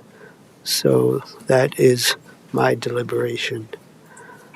Well, it looks like we can move forward. Being here for 3+ hours, I've lost track of whose turn is it to offer the motion. Anyone, can you help me with that? Oh, come on. I can't. All right, I'll call on Commissioner Stevens. All right. Now I'm looking for the motion. And it's on the screen there. Thanks. Oh, I love that. Thank you. That's so helpful. Thank you. I move that the Board of County Commissioners approve the Wellington Operation Company WF Muddy Unit 26-2 Special Review and Appeal File Number 23 Zone 3571, subject to the conditions listed on the screen, which include conditions that were added by the Planning Commission. That's a proper motion. Colleagues, any further comments or discussion? Seeing none, all those in favor? Aye. Aye. That passes 3-0, excuse me. Good luck. I forgot, I lost track. Did you keep track?